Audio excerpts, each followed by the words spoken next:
Well, happy Tuesday to you. George Brauchler here on the George Show 710 KNUS. It is 10:10 with a 23 added in at the end. The weather today, or so they say, looks remarkably like yesterday's. I think they've just moved everything over a little bit. They've added in a different weather emoji. I don't know what we call those pictograms, but today it's supposed to be warm and dry, 80 degrees. And then we start that descent into what is now 50 degrees on Friday. I wish I had hung on to yesterday's sheet, Billy, because it didn't say that. It said it was colder, but now Friday is windy and cool at 50 degrees. We climb back up to 60 by Saturday. Think about that, folks. Between now and Friday, these the voodoo people from Denver 7 Weather say we're going to drop 30 degrees. Dang. I mean, it's 50 degrees right now here in the studio, of course, because this is where we save money. Thursday, 52 degrees with rain, little raindrops falling out of the clouds. And then after that, who knows? And candidly, because I'll be leaving the country, I don't care anymore. But for you, I think you should know that it's going to get super cold by Friday. Yesterday, there were jury instructions were haggled over the McLean case. That is the case involving 3 police officers and 2 paramedics who have been indicted by Attorney General Phil Weiser with a whole bunch of charges. Those trials have been split up 2-1-2, and it sounds like the paramedics may be going last. And I say that because I just read an article that says that the case against Officer Woodyard, who they've made out to be the boogeyman in this thing, and he may be, I don't know, that his trial is set to start, jury selection is set to start this week, which is hard to imagine. And you think, well, wait a minute, they're just wrapping up. That's right. It looks like the AG's office has put different prosecutors on the case, at least for the motions hearing part, on the case against Nathan Woodyard. Now, I don't know. Maybe they'll recycle the civil guys depending upon what happens. Maybe they won't. I don't know. But there's a woman named Ann Joyce who argued the motions, at least in the Gazette article I read. And Ann spent a long time in Jeffco. Before that, she was a prosecutor somewhere. But rest assured, unlike the guys that are running the show against Rodema and Rosenblatt, she's actually licensed to practice law in the state of Colorado. So that's a step in the right direction. She's been a local prosecutor, my guess is, for 20 years. That's a step in the right direction in terms of representation. Whether or not she'll get to carry the ball on this case all the way into the end zone, I don't know. But that's that. This is... Okay, so listen, I just said 10-10-23. Alexa immediately comes back with the last day of this year is 1-2-3-1-2-3. Just gonna have to make note of that, Billy, if you and I are still here. Actually, you know what? Do we do New Year's Eve day? Do we get that off or something? You can do it if you want. Are you doing it?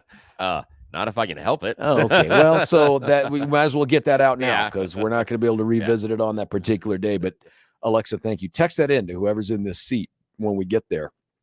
So that's going on today is going to be closing arguments on the Elijah McClain case. I think the judge limited each side to an hour. I've asked Billy if there's any way we can, if it gets going, if there's any way to put that into the radio, and I really don't know the answer to that. We can do it. Not only just technically, but legally. I have no idea what we're doing here. Give me the link, and the thing is always in this business, ask for forgiveness, not permission. Nobody wants to be punished for the First Amendment, but that could happen. Yeah. But so just to give you a heads up on this, they have to read the instructions to the jurors, and I presume they didn't do that yesterday. So if they do that this morning, let's say the judge calls them in, it's usually about a 30-minute process, depending upon how many instructions they have. It could be longer. I mean, my God, for the Aurora case, I want to say it was well over an hour, which, if you can imagine that, just painful. And then they'll do their closings. You'll get the prosecutor up first, then you'll get the defense, and then the prosecution, because they have the burden of proof, gets to do a rebuttal close. All of that, by the way, has to, I think, take into account the time that the judge gives them. So if he gives them an hour each, that's it. Formatically, why jury instructions before closing arguments? What's the theory behind that? Because I would think that in some ways, doing arguments and then the judge turning and saying, here are your instructions. You've heard all the arguments, blah, blah, blah, blah, blah. You've got to decide based on this and not how you were feeling that day. And whether or not we gave you a nice sandwich, stuff like that. I mean, why instructions before closing arguments? Because it seems like it's a procedural thing that disrupts maybe some of the speaking stuff. I'm just curious. I don't know how other states do it. Maybe some do the instructing afterwards. I don't think there's a constitutional right or wrong. For me, what I appreciate about it is, as the jury's sitting there, it focuses them before the arguments on, okay, here's the law that's going to have to be applied to all that stuff that you heard about.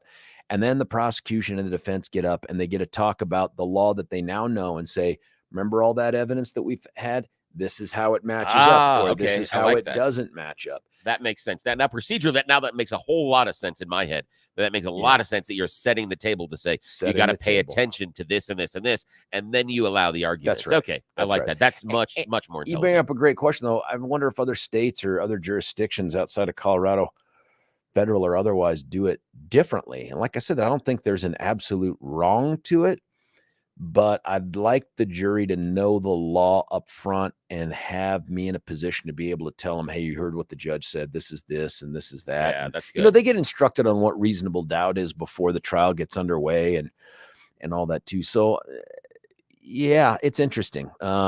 But I think that's the answer. I like it that way. I think it is better. And at first I was like, why would they? Because it seems to disrupt it. But now it makes a hell of a lot of sense. Yeah. Saying, here's the stuff that you're going to have to decide on. And then you're giving both sides that final close to say, this is how we've addressed these instructions before you walk into that room. Okay. I like Another question that might be asked as well, that being the case, why don't you instruct the jury before they receive the evidence so that they can begin to filter through it? And I think in part what you don't want to do is presume that there's going to be certain issues that come up that you instruct on and they may not, or they don't. I'll give you an example. You have an absolute right to not testify in the case against you. There's a specific instruction that if the defense requests has to be given. And that's the one that says you may not draw any conclusions from the blah, blah, blah, blah, blah. Well, if your client ends up saying they're going to testify, that sounds like a pretty stupid instruction to have given someone. There's others like self-defense, whether or not you reach the minimum threshold to get a self-defense instruction. There may be no experts in the case. There may be some. There's an expert instruction that gets given. There are some things. There's also a defense theory of the case instruction that can be given. Judge has a lot of discretion to whittle that down. Usually defense try to smuggle an entire closing argument into that theory of the defense. So I get why you don't do it up front, and I think that's probably the best place for it. But I think so too, because if you did do it up front, I think that maybe individuals inside of the case, because of their perception of what those instructions are, they may hang on to or discount certain information. That's exactly right. Yeah, that's not pertinent. That's smart. However, at the end, they've already assembled all the stuff they think is pertinent. Now they're allowed to filter. And I think it's much more intelligent to do it that way, because I think they would leave stuff out. And they would, just probably in certain areas go, oh, this doesn't seem to apply to the jury instruction here. I'm going to just tune out for this entire next 45 minutes. And I'm not going to care about this. Or I've already drawn my conclusion about the value of this testimony. Yep, exactly. There's something interesting about this case, and I don't know if there's been a change in the law. I don't think so. But jurors routinely are permitted to ask questions. That has been the case for a long time. In fact, I had one of the first trials in Colorado where that was permitted under the new rule.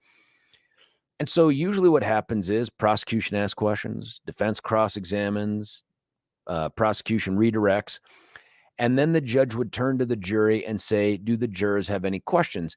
It slows a trial down quite a bit, because rarely do you have jurors just be like, no. There's always somebody that wants to matlock their way through the trial. Do you know what I mean? And read between the lines. And someone's always going to ask, what's their criminal history? And you're like, nah, we don't. So all those questions. What is the brand of cigarettes they were smoking? Where did you buy them? What evidence has been suppressed that we don't get to consider? And so the clerk will go and grab up all these questions, take them to the judge. The judge reviews them. Then the judge calls the attorneys up to the bench and says, hey, here are these questions. And they read it into a microphone. Maybe they play some white noise or something to keep the jurors from overhearing. And they go through, prosecution, what's your position on this question here? I object for these reasons, or the defense. And they go through that whole process. Then the judge decides which questions to read, whether or not to edit them, because, to make them fit. Then reads the questions to the witness. This is and that we don't say who the juror is, like the juror in the red blouse over there, the one that was sleeping yesterday. She wants to know, do you like puppies? No, it's not like that. I mean, he'll just ask the question. They'll answer. He doesn't ask any follow-up. I mean, that's not his job. Reads the next question, reads it. When that's over, he then says, any additional questions based on those answers, prosecution, any additional questions based on that, defense. It would slow the trial down a ton, but you lose out on those juror questions. And, from time to time, jurors ask good questions. Attorneys think they're wicked smart, me included, and that I've covered all my bases. And then every once in a while, a juror asks a question where you're like, okay, I get it. Somebody needs to have an itch scratched. And I appreciate that. Even on the questions that don't get asked because they're objectionable, you can learn about at least what one juror is thinking in their head. And I remember one case, I don't, if I've told this story before, Billy, you're going to have to stop me because I'm having a Biden moment here. But I had a case where a dude chased his wife around the bedroom with a sword. Did I tell you this? Oh, yeah, the sword. Yes, yeah. So that was a juror question case where 10 juror questions came in and 9 of them were about Druidism. Yeah. And I was like, what? That has nothing to do with nothing in this case. And the judge read almost all of them saying, the defense was like, Judge, they're obviously completely distracted with the idea that my client is a Druid and who knows what sort of, bias and blah, blah, blah. And so the judge, when he has to roll his 20-sided die to see if he gets to have assertion during this encounter. Right. Yes. I smite thee with my staff of destruction. Exactly. Yeah. They do all that stuff. So, he asked all the questions and I just remember sitting there at the table thinking, how did this case just get so weird? Like when did that happen? At one point, it was just a guy who was unhappy enough with his wife. He wanted to cut her head off with a sword, which, that's an easy one. That's an easy story to tell. Yes, it is. And then all of a sudden it makes becomes Thanksgiving awkward, but still. Yeah. And then all of a sudden it becomes, no, the sword is ceremonial. It's part of the Druid ceremonies. They take the sword out to the tree, and as he's making love to an oak, that sword is used. I don't know how it works with Druidism. I'm sure some Druid listener right now is casting a spell on me with some sort of a dried fig. And your head will slowly start shrinking throughout the show. Beetlejuice style. Exactly. Yeah, I figured that's going to happen. So anyway, it was interesting. None of that happened in this particular case. Wow. There's such a thing as social media jurors that you get only on the biggest cases. So when we did the Aurora case, you can't stop this. You can't create it. You can't, manipulate it, but people are out there on blogs. I mean, this was the biggest trial going at the time. It was streamed on YouTube. It was on a lot of TV channels. People clearly lost thousands of hours of productive time. Yeah. Because we had these blogs and people would blog every day, and it was usually the same people. And they would blog in questions about the case, and some would answer the questions, and they were going on and on. And Rich Orman, who was my right-hand guy on the trial, every break would go back and look at the blogs, and we'd laugh about some of them. And every once in a while, like some of the questions were just inane, but then every once in a while, someone would ask a question in the middle of a witness, like, I don't understand the difference between shrapnel and shot from a shotgun. What is that? We'd be like, oh, okay, maybe we need to explain that. This is just some person, like maybe this is an issue. Yeah. And maybe there's a juror also that is sitting there maybe going, there's a juror also. What is the difference? Yeah. So I would stand up and I'd say, hey, detective, before we move on to this other topic after the break, I want to ask you about shot and all this. And then Rich would go back and look at his phone, and then people would be like, oh my God, they just asked my question. Do you think they're reading this? And I'm like, we are reading this. Yes, exactly. And some of the other things that would come out of the social media jurors were, there was a dude, I don't know if you remember this part of the case. There was a guy that was in the courtroom with his baby mama and the baby. Oh, yeah. Shooting starts. He gets up, bails on both, runs out the theater, gets in his car, and drives away. Oh, no. I don't remember that one. Oh, my God. Oh, yeah. Geez. That lit up the social media jurors. The bloggers were just like, who the holy coward? And who does that? I'm certain that they're not together anymore. In fact, I think we had baby mama as a witness, and I can't remember if we called her, but I know that we interviewed her, and she was like, oh yeah, we're not together anymore. I mean, that you think? Yeah, that seems like a pretty good indication of what things will be like later in life. Yeah, exactly. Yeah. And then then they did the ridiculous names that they give everybody labels in the trial. Oh, wow. Okay. And so we had a Karen Pearson, all-world prosecutor. She'd been doing it forever. She'd tried every kind of case, and she agreed basically to take responsibility for the admission of over 2,000 pieces of evidence between the theater and the car. Wow. And they would call her, she has great hair. If I showed you a picture, you'd know exactly where I'm going with this. Great big blonde hair, and the bloggers all called her Stevie Nicks. They're like, oh, hey, did you see Stevie Nicks? Yeah. And then Rich at one point had lost his temper with some ridiculous expert on the other side about some bomb stuff. Actually, it was in response to some stupid cross-examination the public defenders did, and he kind of got his temper up. So they started calling him Mad Dog. I like that. And I cannot remember Jacob or Tish, but I was AC. It was AC. And finally, halfway through the trial, and Rich showed me this during a break, someone said, why do we keep calling that dude AC? ... Anderson Cooper. Yeah. Go, come on. Damn it. Are you kidding me? First, that's an funny insult to Anderson Cooper, but come on, man. Come on. I made 4 babies all by myself. Well, with another helper, but I mean, I'm responsible for, dang it.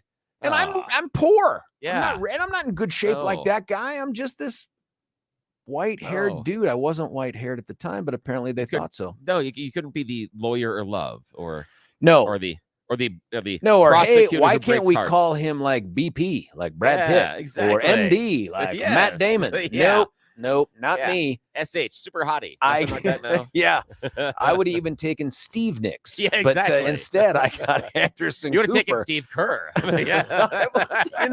That's actually closer. That's a little bit closer, although that guy can play basketball. Yes, he can. And he's in better shape. But nonetheless, so that kind of, I don't know how we got on the jury topic. We used to, now playing soccer, we used to give players on the other team nicknames as well. During the game? Absolutely. Yeah. Like if you showed up, there are times in which, it gets colder around here, obviously. And when you're playing, sometimes people come out and they pull on gloves, and they're allowed. You're allowed to wear gloves. But if you wore those, your nickname was Mittens. Mittens? Yeah, you were Mittens the entire time. You were Mittens. Yeah. You got to mock their manhood. Oh, man. yeah. If they had a headband, you were headband the entire time. I mean, they were just, what's up, headband? Yeah. And then we, cleats, things like that. Yeah. If you had, there was sometimes, back in the day when you were playing, originally a lot of people would show up and they would have football cleats. Football cleats were white, but the soccer shoes were black. And then they got into a transition where you had more custom stuff, and then there were, other colors. And then you went to the baseball spikes. Yeah, exactly. and so if someone showed up with white, they were white shoes. White shoes. Yeah, which was a denigrating term back in the day when I was playing. Man. So it's up white shoes, or they were football cleats. Yeah, that also could be a little socioeconomic. You just have the football. You use them for both sports? Oh, yeah, both good sports. for you, buddy. Good for you. That's recycling. Yeah, so that's good for the environment. That and hairstyles and other stuff, and we would. But my favorite one was Mittens. Hey, Mittens is a good one. Back in the 80s, too, hair. Maybe it's the same now, and I guess it is. I see a bunch of young baseball kids these days that have the giant furry heads that they cram under their hats, so it's like big and like a giant bush exploded. Yeah, they're doing like underneath Philip Lindsay. Yes, exactly right. They're doing the Philip Lindsay or something with a hat on. And I would swear, seeing them without a hat, they could not fit it into a hat. But they're like, "Oh, I'll do it." So no, so you know what that was? That back when we were there, if you showed up with that kind of hairstyle, you were Link. You were the Mod Squad. What's up, Link? Mod Squad. Yes. Again, it is a dated reference, but what still a great reference. If you said Link now, who would get that? No one would get it. Who would totally get that? Totally lost. I had been asked to come speak to a speech class yesterday at my son's middle school. He doesn't even take the class, and it was with Miss Luber. Her husband is Jason Luber, big time local news guy. And she said, "Hey, would you come and talk to these kids?" Hey, I know her. She was my intern. What? Yeah, she was my intern back in the day over at. You are kidding me? Over at the King Agriculture. Yeah, she was my intern during. I was the executive producer of the Colorado Morning. Well, News, she came in on Saturday. Yeah, she went to see you. She's a CU grad. She has since left the media. Yeah, and now she is a teacher out at Rocky Heights and does a great job. Has a nice class, and it was interesting because the kids all stand up, and they have their. This isn't Frank Safara's speech. Okay, this is a little different, but it's great. I love that they have this. I love that they have this class. I know we have a cough button, but why do that when I can just turn? Why not? Yeah. That's better. Yeah, get a little coffee in there. Yeah. And the kids stand up and they're like, "Thank you, Mr. Brauchler, Yeah. for coming to class today." I don't know why they all sound like Millhouse. Jeez, Bart. I learned it so much from you in the talking words. Yeah, well, and it was super sweet because the nice young lady that introduced me said, you know, he was the district attorney for the 18th Judicial District. And I was like, yeah, it fits. Sure. Yeah, it fits. That works. Yeah, it's Dickel is probably right, exactly. you know. But they were super nice and they asked questions like, you know, what advice would you give someone who wants to follow in your career? Yeah. And my instant reaction, which I kept trapped in my mouth, which is really rare for me, was don't do it. don't, please don't do it. Be happy instead. Yeah, exactly. You choose happiness. Yes. Not this choice. But I'd tell them, and I end up telling these stories, and I'm looking at Miss Luber, and there's one other adult in there, and I'm talking, and all of a sudden I realize all of these references only matter to them. Like I'm saying things that don't resonate with these kids. Like they're nodding and they're very attentive and they're so super nice. But there are some things I'm talking about, and all of a sudden I'm like, well, you know, there was that Aurora Theater Massacre case, and they were asking about hardest cases and stuff. And I said, do you guys know what that case is? Only a couple kids were like, wow. Yes. And I'm doing the math in my head and I'm like, they'd have been about 3, you know, when that thing happened. So I get it, man. That just feels like way past tense, way in the rearview mirror. And so, you know, like what's the hardest, you know, case that you had? What was the hardest part about it? And I was like, you know what? I'm just going to be super candid with these kids. And I just said, my son Graham, who most of them knew because he's an 8th grader with them. I said, my son Graham was 5 at the time. And I said, I remember sleepless nights in bed laying there, and he'd crawl up into bed with mom and dad. And it was during a time in the case when we were putting on evidence about the murder of little Veronica Mosier Sullivan, who was 6. And, you know, that son of a bitch, can I say that? Shot her 4 times with a 5.56 rifle. And I sought death just on him for that. I just for that I would. And there were 11 other deceased and 70 attempt murder victims. And I remember saying, I'm telling them this, and I'm getting through the story, and I'm like, it was hard because I'd lay there in bed and think to myself, how do you make your diaphragm work when you lose a kid like that, you know? Oh yeah. And and I'm looking at Miss Luber, and it's not like she's waving me off, but she's looking around the room, and I'm looking around the room like, this might be a little too real. You know what I mean? Like this maybe not the answer they were looking for. Like this one time I had to use 2 interpreters on a case. Instead, I'm like, let me tell you about Heart of Darkness. You know what I mean? Like, so I can tell you about the moment it died. Yeah, it was. Yeah, that's right. I have this giant black hole right behind my sternum. It's where my heart used to live. Yeah. The Grinch is jealous of how small my heart is. You know what I mean? Like, but it was a great opportunity to talk to these kids. There was one kid over on the side, and I asked my son about him yesterday after football, and I said, hey, Cooper was in your class, was in this class. And at one point they were like, hey, how did you get into this and all this stuff? And I said, just so you know, I don't know that you're born a confident communicator. I think it's something that develops over time. I said, I just found out in school that I became that kid that loved the attention I got from being the funny guy. Yeah. I said, I'm not sure it made me very popular with teachers. And then all of a sudden this Cooper kid in the corner throws up his hands and looks at the teacher like, it's me, you know? And as soon as I tell Graham that story, he laughs. He goes, yep, that's him. Oh, that's great.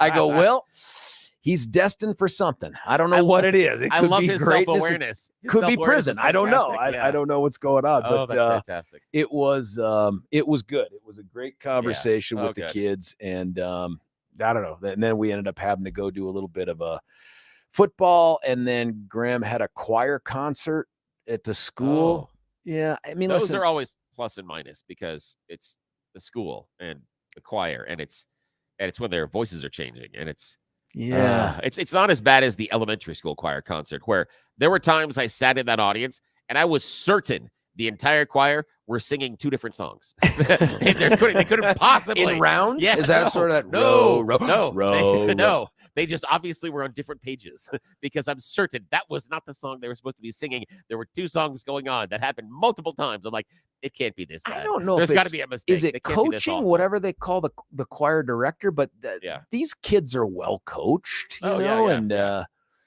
they had the boys on one side and the girls on the other for this thing. And what was fascinating to me is this is the fall concert. They've Yeah. spent the semester building up to this, and there's like 2 songs. Yeah, exactly. You know what I mean? There's 2 songs. Somebody does a solo.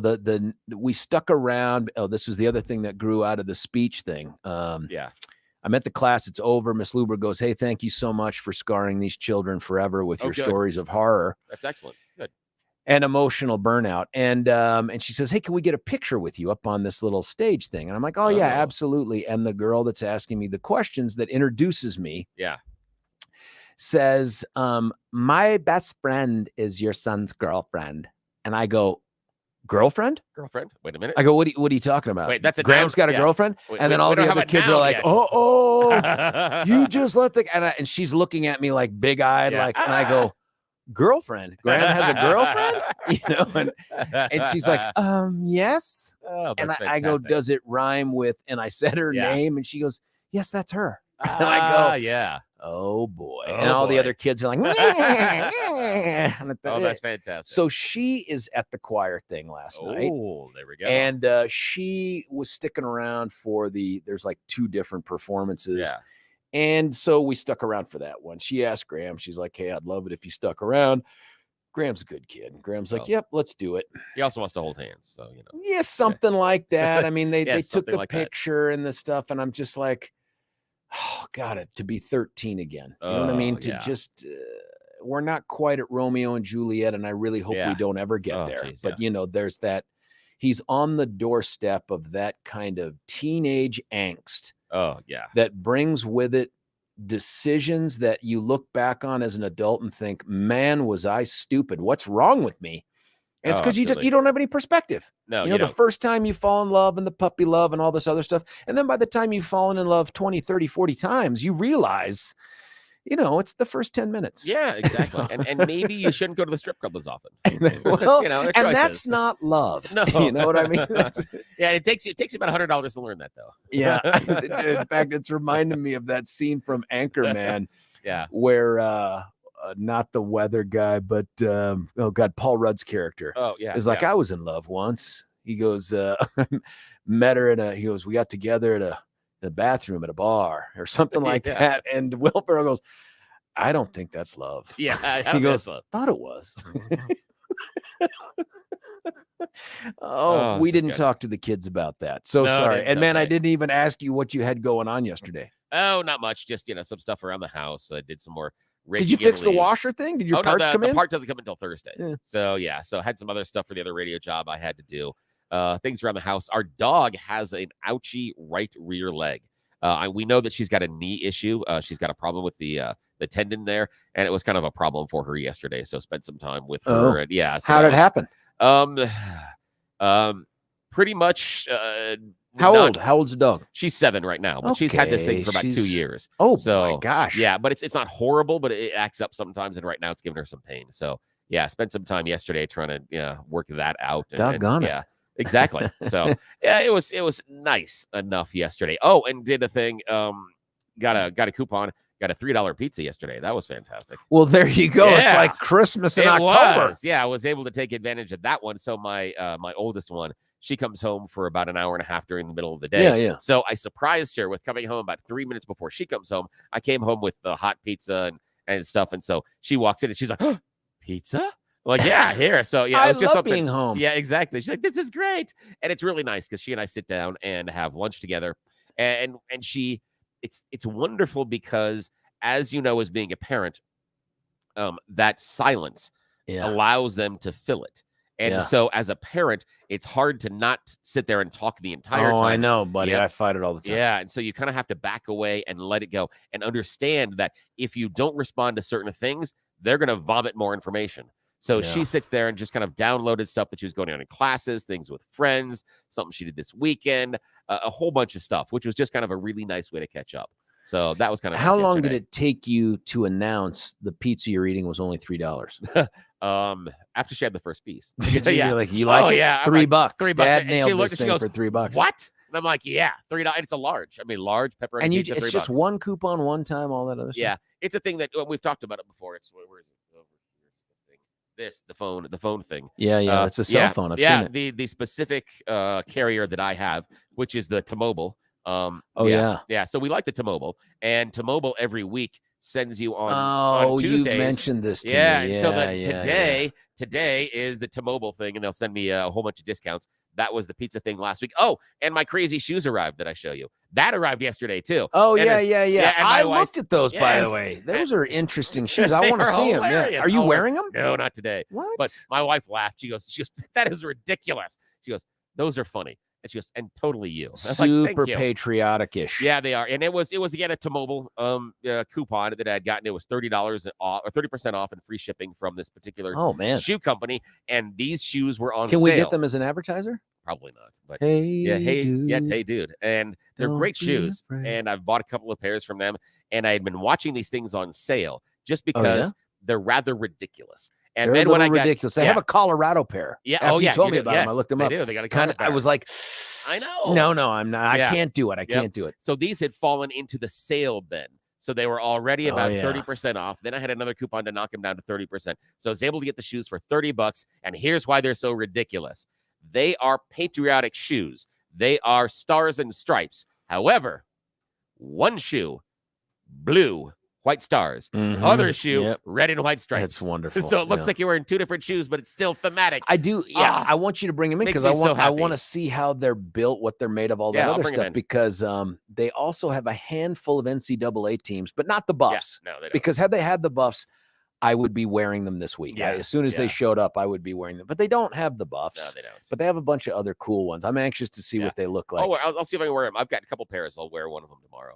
It was almost an impulse purchase, and I blame you had I done it because I was like, dang it, Billy. $30, including free shipping. I mean, at that point, I'm stealing the shoes because they're normally like $60. You're almost getting paid to buy the shoes, which is wonderful. That's how it should be in progressive America. That was my joy yesterday as my stupid shoes arrived. No, that's wonderful. It's a very sad life I have. When shoes make me happy. And I did order from our good friends at Amazon. A pair of I don't know what the word is for a guy my age doing this, but a spleen truss. Is that how it's pronounced? Yes, is that what it is? All those letters were so confusing. I thought it was something else. Yes. No, but I went ahead and ordered a pair of Adidas Superstars. Oh, nice. Which, as a kid, I always wanted. And my parents were always like, how about these Keds? Yeah, and I'm like, I don't want the Keds, Mom. I want the Adidas. Buster Brown makes quality shoes. That's right.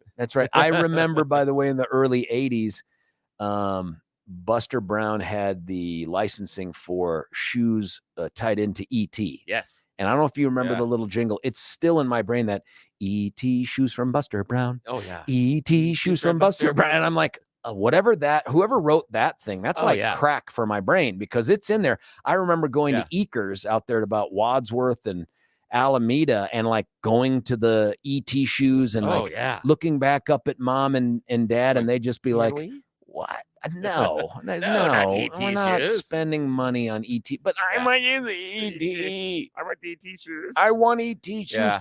I'm almost a teenager. And what we would have done to have those light up shoes when we were kids. Oh my gosh. Or even with the little that you can skate around on the heels the wheelies, and stuff. Like the Heelys, yes. We've been robbed of all the good stuff. All the really good Star Wars toys have come out since. Yeah. You know, it's just not fair. Lightsabers. Oh, God, come on. It's ridiculous. I'm going to go over here and cry a little These kids don't know. Buddy, I think we've just hosed ourselves out of something. Let's cut away for a quick break, and we're going to try to come back. George Brauchler, 710 KNUS.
Booyah Shaka Thorpe Report with William.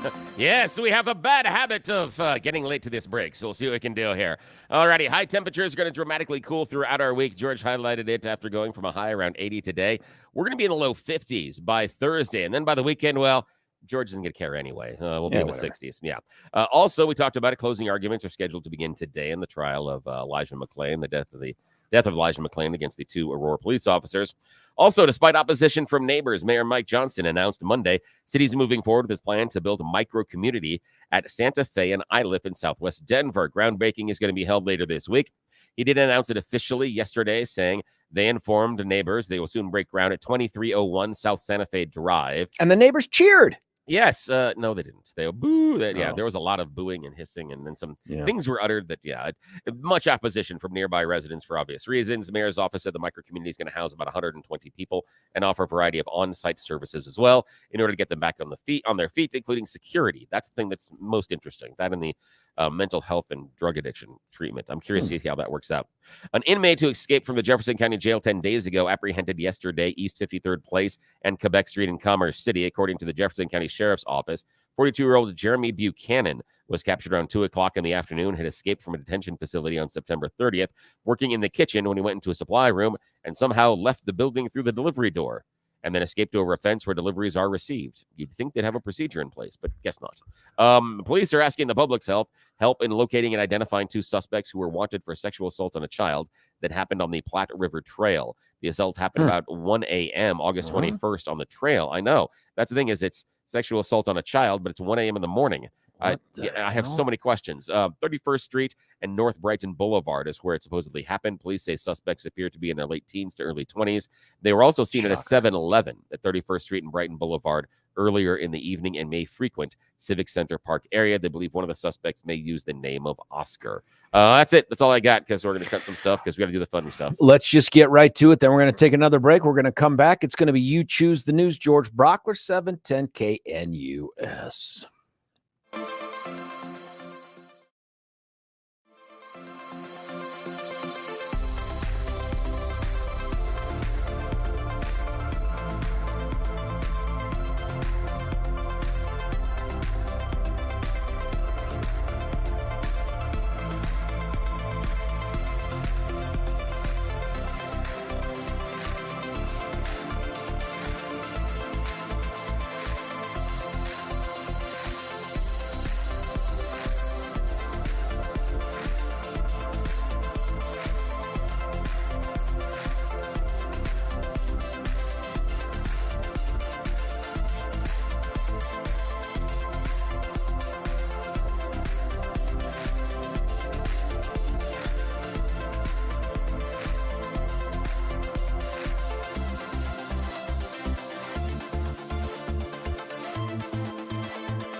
George Brauchler back with you, 710 KNUS. It's that magical time of the morning called You Choose the News. William. Yes, it is magic time this morning where we play everybody's favorite fake radio news game show. You Choose the News. We have scoured the interwebs for, it seems like hours this morning, but it's really just mere minutes. It's not at all.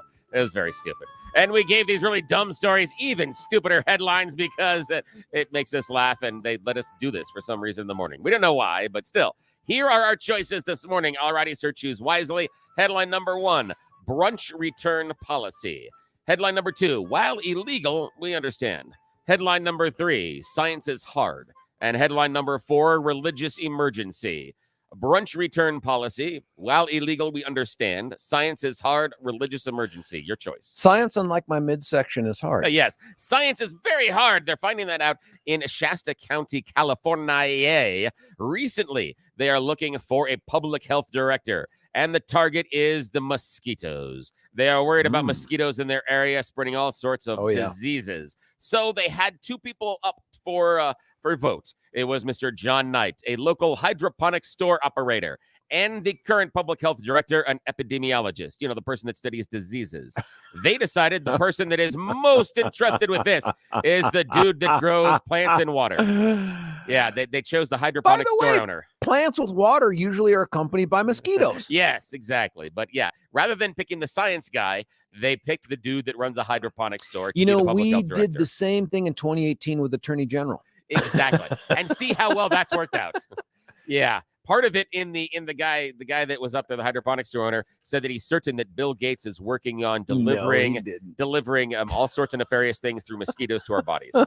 So that's the guy in charge of public health now in Shasta County, California. Stole the election, Billy. Yes, they did. All righty, next choice. A brunch return policy. While illegal, we understand, and religious emergency. While illegal, we understand. We do understand, but it is technically illegal. A Long Island school bus driver has been fired recently. Now, it's awful. 60-year-old. She's been driving for over 10 years, and she's undergoing chemotherapy for cancer right now. That's sad. And unfortunately, now she is fired from her bus driving job because, she was enjoying some of the White Claw while driving. Wait, White Claw. Is that an alcoholic drink? Yes, it is. However, she said it was a mistake, just a mistake. She said based on the medicine that she's on, she can't taste alcohol, whatever. But she said she didn't know that White Claw was alcoholic. Listen, despite the fact they that look just like these. Well, the thing Celsius. is, where do you buy it? It's not in the soda aisle. No, you it's have not. to go buy it in the adult beverage aisle. Co-mingle. I've done this. You can co-mingle it with your Celsius. Well, yes, you can. Who should be an advertiser on the show. You can co-mingle it with that. I grabbed one. This is no joke. I grabbed one. I'm the defense. Anyway, we'll talk about this off air. Go ahead. So you're saying you're drinking on the job? No, not yet. Well, when you do, let me know. I will. Join. Okay. Final choice. A brunch return policy. A brunch return policy, this please. This is odd. Brunch return policy. So there's a reason that many places, especially New York now, are starting out with a brunch return policy. Most recently, it is a kitchen story, a cheery Asian-inspired restaurant in the district known for Millionaire's Bacon. And they recently appointed a sign saying, listen, brunch lovers, please drink responsibly and know your limits. A $50 cleaning fee will be included in your tab when you decide to return your brunch in the public areas. No. The problem is, yes, a lot of the 20-somethings are showing up and imbibing too much on the free mimosas, getting way drunk, and then puking, either in the bathroom. Oh, they are returning brunch. Or occasionally on the table, because getting all the way to the bathroom is hard. Oh, my God. I know. So, I think it's how you pronounce it. Brunch. Brunch. Yeah. Oh, so boy. that is it. They're actually taking that. So that is it. That is the end of today's You Choose the News. As always, George is a winner. I'm your perennial loser. But today, you can get a discount. Forget your AI girlfriend and boyfriend. Yes, sign up today. And you can have AI in-laws. Yes, they'll tell you how their child could have done better than you. They'll highlight your faults and how you're a disappointment in parenting skills and how obviously they could have done it better. Sign up today. AI in-laws. Feel bad without all the pressure. Dude, you fit it in, and it was brilliant. Listen, we're going to talk a little Israel, but when we come back, it's back, folks, in Denver. George Brauchler, 710 KNUS.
Welcome back to hour 204 of the George Show right here on 710 KNUS. You know you've got us until 10 a.m. when we get replaced by the tall guy, the young guy, Charlie Kirk. Just a quick pause right there. Billy, I swear to you, I've emailed that quote-unquote producer of his twice. No freaking answer. So now I've just asked Kelly by text, how can we get him fired? I don't even know if that's possible, but just frustrating to not have an email back that says, we're just so busy making money hand over fist, we can't come on the show. But we're going to figure that out. And then at 11 o'clock, of course, we got the big man DP, Dennis Prager, another tall dude. Seb Gorka at 1. I don't know how tall Seb is. I've never met him. Local and live right back here at 3 o'clock with Deb Floor. I got to tune in for Deb's hour. And then Stefan Tubbs, who is now in the final year of his farewell tour, coming up very, very quickly on the last several weeks / months. I've lost track now of when he's actually retiring. In fact, it's been called the Stefan Tubbs Retirement Show for the last 4 years. I mean, we just don't know when he's going to actually leave. I think he's just setting the stage for his ability to walk out. And we think it's going to be November. I mean, nobody's really certain at this point. So you've got Stefan from 4 to 7. Now, listen, what you may not know is it, Billy, do we have a caller? An off-air question. Is it math or science or snake related? Uh-oh, hello. Don't if it has to be Lanced, I don't want to know. Whether or not, when you're in the restroom and it still burns. Nope. When you're No. That we're out of the 6 o'clock hour. We've gone past restroom and burning. Here's what's going on. You may be tracking that Denver has a brand new mayor. His name is Michael Johnston. We've had him on the radio here several times. And his big push right now, his big campaign promise was, I am going to finally fix homelessness. And to that extent, he has created this micro community model. It is going to launch. It has millions and millions of dollars backing it. And it is not permanent. It's meant to be temporary. We never did get a full and final answer on what happens if folks after 2 to 6 months, because that's what it's intended for, 2 to 6 months, either refuse to get help, refuse to get treatment, refuse to get a job. What do you do then? I just think those are the stories that get written by your opponents and frankly by the legacy media. And that is Denver mayor who promised to end homelessness, unhousing people in the micro community. You know that's coming. So it's a very difficult question. But one of the questions that was also difficult to answer is, where are we going to put them?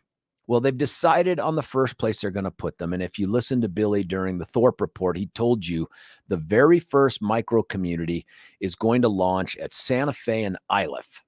And so presumably there, all the community members threw up their hands in joy, frankly, that they get the micro community of the unhoused, which include people who are racked with one or both of mental illness or drug addiction. You would think, okay, I want to be optimistic. I do not think there is any evidence anywhere in Western civilization that a housing first approach has ever worked. There isn't any.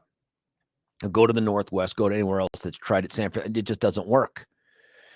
However, I'm a big Michael Johnston fan from the standpoint that I think this guy is motivated by all the right things. I think he's a good dude, and I think he wants to save this city, and the city needs saving.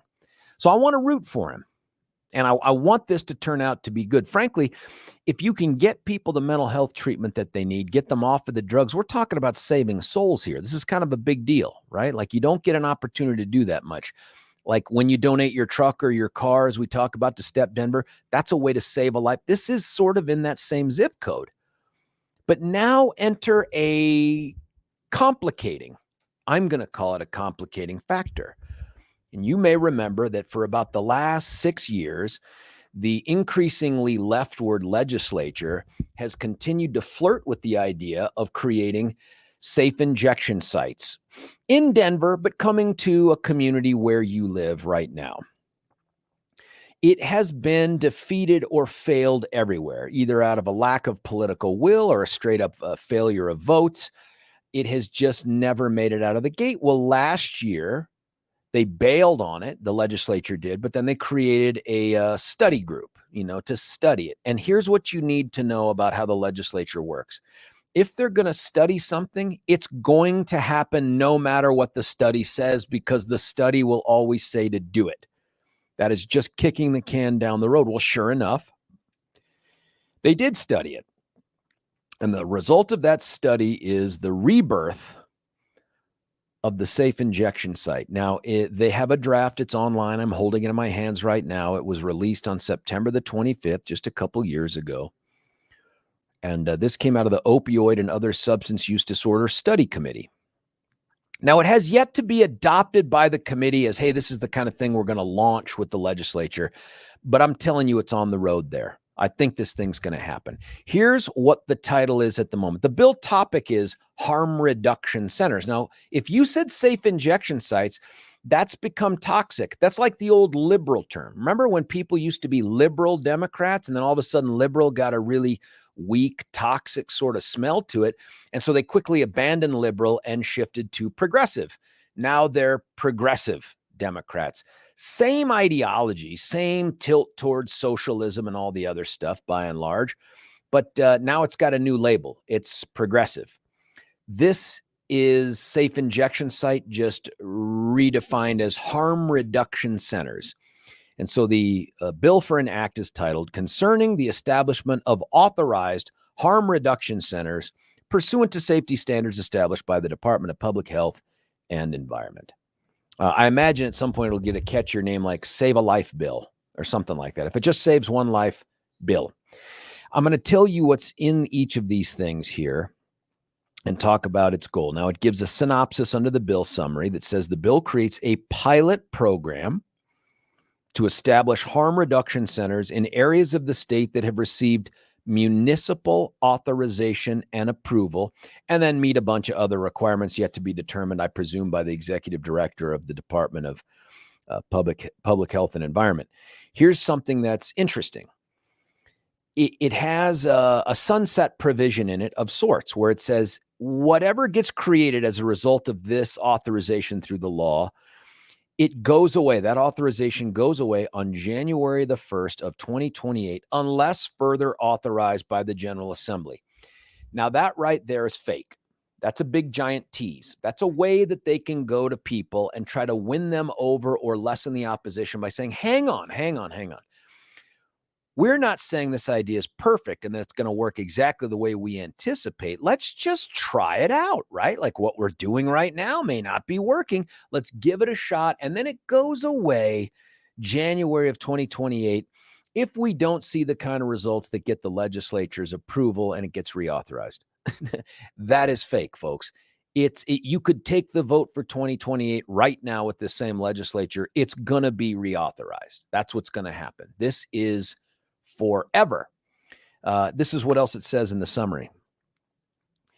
The purpose of the harm reduction centers is to provide the necessary healthcare and healthcare professionals to prevent drug overdoses. So there's two parts. That's one, prevent drug overdoses, and two, provide referrals for counseling or other medical treatment. Interestingly, we have, Colorado, big green state. I mean, if you're driving around in an SUV in certain parts of Boulder or Denver, they can hunt you. Do you know what I'm talking about? Like very green. We have something called the Colorado Clean Indoor Air Act. It's not just a combination of it's a combination of the environmental piece as well as the protection of people that work indoors. This bill for these safe injection sites creates an exemption from those requirements. So if you're in a safe injection site, you can be exposed to a whole bunch of things that if you are in your normal office or maybe even right here at 710, it could be a violation of Colorado law to do that. Because you know what? You can bend any rule that we absolutely have to have as long as the reason is good for it. It's good for it. So here's what we got. Article 59. This is Title 25, Article 59-101. It's got its own article called Harm Reduction Centers. 101 is a section that accompanies a whole bunch of different articles. That's usually where the definitions are. And there are a bunch of definitions here. I just want to read to you the one that is subsection 4, Harm Reduction Center. A harm reduction center means a community-based resource I mean, it just sounds so nice and positive. A community-based resource for health screening, disease prevention, what? And recovery assistance, where, this is the key, where persons may safely consume pre-obtained substances. Now, keep in mind, those substances are still largely illegal, unless it's psilocybin shrooms. I think what they're really looking for are the injectables, right? Not the smokables. You don't need a safe smoking site. This is safe injection site, where persons may safely consume pre-obtained substances. Interesting. What that tells me is they're not going to yet provide them with fentanyl-free or safe drugs. That's probably in the horizon. But what they're likely to do is you bring your drugs in, you want to inject them. I wonder if they put you down in like a barber chair, or do they lay you down on a massage table or something like that? And they will test your drugs for you to make sure that there isn't a lethal dose of fentanyl before they help you administer them. That's what the state of Colorado is contemplating doing. Now, a municipal authorization and approval, that's what you need to get one of these in your lovely community, means an express and affirmative vote by a municipality, a city and county, a city or town council, or the equivalent body. In that proposal, they must have the exact location of the proposed harm reduction center, including like the lot number and the number on the street, all of that stuff. That's kind of a big deal. I like that provision right there, because this thing may die with just the NIMBYs. There may be people out there who are like, yes, safe injection site. Yeah. Wait, you want to put it next to my kid's school? Hard pass. You want to put it next to my house? Hard pass. That provision is a good one for them to debate.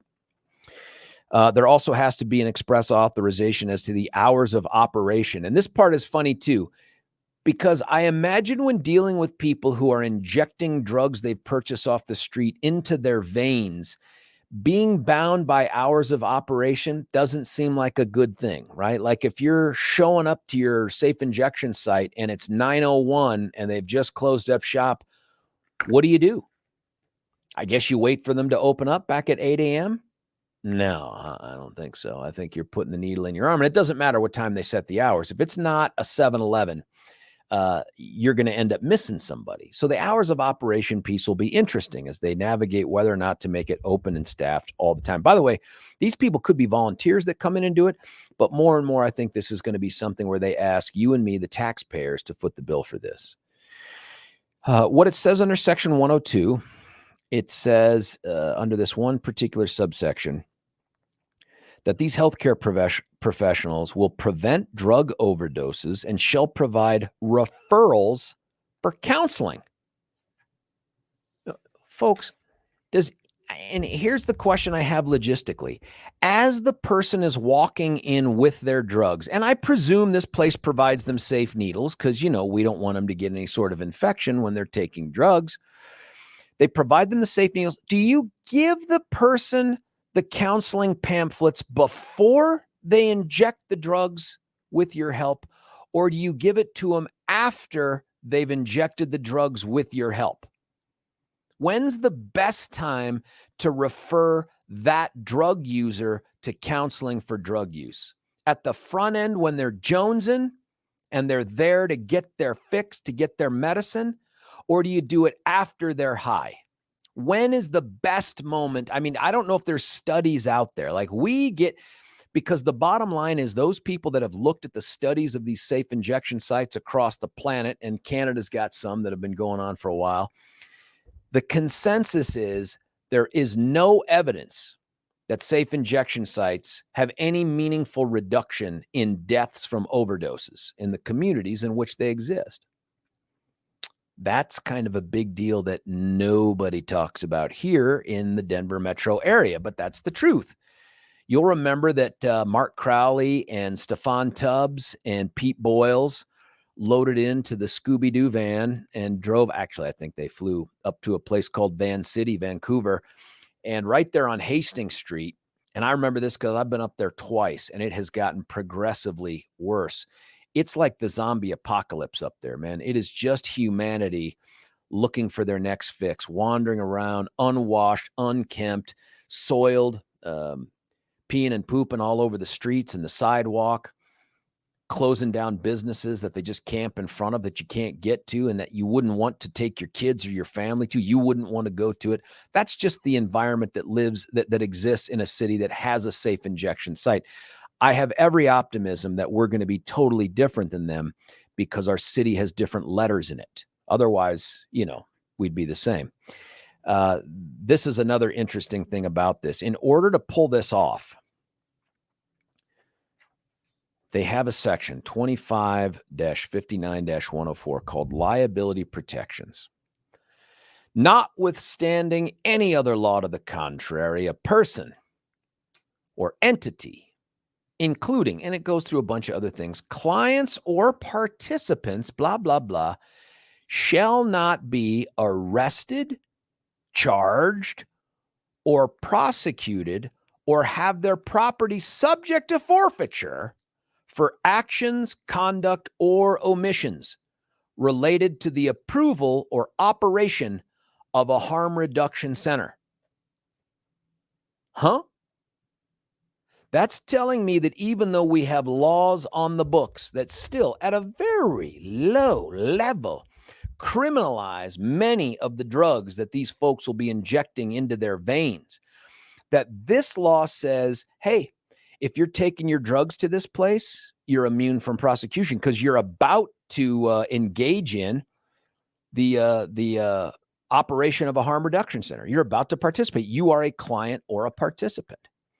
If you're a person who is helping somebody inject drugs into them, you cannot be liable for facilitating something that outside of that limited space, you could be accused of all sorts of drug distribution, so whether it's solicitation, something through complicity, maybe even conspiracy if you had an agreement to do it, but none of that exists in the safe injection sites. We've just decided it's only a crime if the government's not helping you do it. That's it. And so the other hurdle that we're going to have to overcome here, and I'd love to get your input on this, but the other hurdle we're going to have to overcome is federal law still exists. Federal law still criminalizes drug possession, distribution, use, all that stuff. Now, what I don't know is if the federal law has carved out some exception to federal law that says U.S. attorneys will not pursue a state, that's Colorado, for engaging in law criminalized by federal law. I mean, if the state of Colorado says you can violate federal law here, has the federal government basically said, well, if you've decided to do that, I mean, you're a state and we're just the federal government, we're going to let you do it. I have my own federalism thoughts about that, but they're going to have to overcome that. Now, right now, they have a U.S. attorney that's been appointed by Joe Biden. My guess is the Department of Justice out there in Washington, D.C. has every interest, whether they state it publicly or just murmur it in the hallways of DOJ, has no interest in pursuing drug use, drug distribution, drug anything in a city or state that has authorized drug use by the people within their borders. That's one hurdle to overcome, but that's probably one they can get past under this current president. The other one is, where do you put them?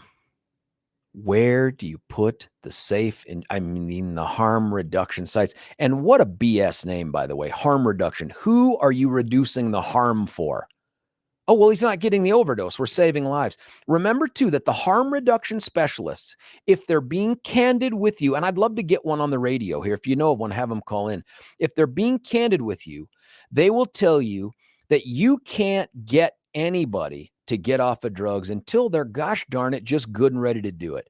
And so the purpose of these centers is to just continue to facilitate their drug use as long as they want to and can get drugs, and just keep them alive long enough, hoping against hope that at some moment they're like, I think I need a change. What? Where does that work? Where has that philosophy shown that it will work? That's that study that they did. Some guy out of Harvard, some guy named Humphrey out of Harvard did, where he's like, there is no meaningful evidence or study that supports the idea that there is a meaningful reduction in overdose deaths as a result of these sites. So instead, we're going to suspend the enforcement of the law. We're going to give the impression amongst all Coloradans, including the young, that drug use is okay. Now, granted, we've diminished down the penalties for most of these things to misdemeanors as it is, that drug use is okay. And if you're addicted, we will help you feed that addiction. All you have to do is to go outside of the building, engage in criminal conduct in purchasing drugs because it's criminal conduct. And if you can bring the contraband from that crime to this building, it's like being on base in tag. You made it. You made it. I mean, I wonder what that zone of base is when you're a drug user or drug dealer. Is it a block? Is it 2 blocks? Do you have to be at the doorway? So where do you put these things? You think people are pulling their hair out because Mayor Johnston put that micro brewery, I mean, the micro community out there at Santa Fe and Iliff? Imagine when you hear that the city of Denver has decided, guess who's getting their own safe harm reduction site? Congratulations, 5 points. No, I don't think so. Congratulations, Cherry Creek. No, I don't think so. But I have a suggestion. Why don't we just co-locate them with the micro communities? Then, and if you ever watch The Wire, by the way, that's what's going on in The Wire. The last season of The Wire, they create a place called, I think it was like New Amsterdam. Or Amsterdam, which was their attempt to allow drug users, no matter what, to come in and safely consume their drugs, all this other stuff. Now we can house them in the micro houses. We can offer them services they don't really care about, nor do they want. And then they can get up, walk out of the micro house, go over to the harm reduction site, shoot up their drugs. And now not only can they be monitored and not overdose, but they can be taken back to their micro homes to lay down on the floor productionless and without making any progress towards any rehabilitation or being a viable member of society until they need their next fix. It sounds wonderful. I think we have found it. The very first safe injection site, once this passes in Denver, should be co-located with the micro housing community. Tell me I'm wrong here. Folks, tell me I am wrong. Tell me that this harm reduction center thing is a good idea and why. I don't know if there's any more will to fight these things. I mean, I don't know if Pete and Stefan and Mark Steffen's, retiring here in one of these years. Pete's had the big fight. I know he'd be up for another one, man. But I mean, do we have any fight left to stop this? This cannot be good for human beings to just simply keep someone alive long enough that we think that at some point in the throes of an addiction, they will go, you know what? I am looking for a change. Thank you for the pamphlet. And once I come down off of this heroin high, I'm going to come back and I'm going to seek treatment. That will happen, I'm guessing, 0 times. Just a guess. It's not like the lottery. I'm not, it's not that kind of chance thing. It's lower. It's 0. But I'd be interested to know what you think about it. 303-696-1971. What's going on here? What's the end goal here, really? What is the end goal for Denver? 303-696-1971. Joan, I see you on the line. We'll get you the other callers that are coming in. We've got some text rolling in. It's George Brauchler on The George Show, 710 KNUS. Why should you buy your next vehicle at Castle Rock Chrysler, Dodge, Jeep, and Ram? We make car shopping easy. We have a huge inventory of new and pre-owned vehicles. We can even custom order. We make it easy.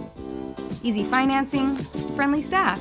And when it comes to quality service, our expert technicians keep your vehicle in top shape. Visit us today off of Highway 25 and Plum Creek, or shop online at castlerockcdjr.com. Castle Rock Chrysler, Dodge, Jeep, and Ram. Car shopping made easy. Why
Well, a little light is looking through this year's 710 KNUS window. That's a little BHT in the M's, local band gone big. I don't know what Todd Parkmore's up to these days, but I know what I'm doing. It's George Brauchler right here on the George Show 710 KNUS. A couple of the texts, beautifully constructed and quite correct, rant bravo. That is so very kind. Thank you. Here's another.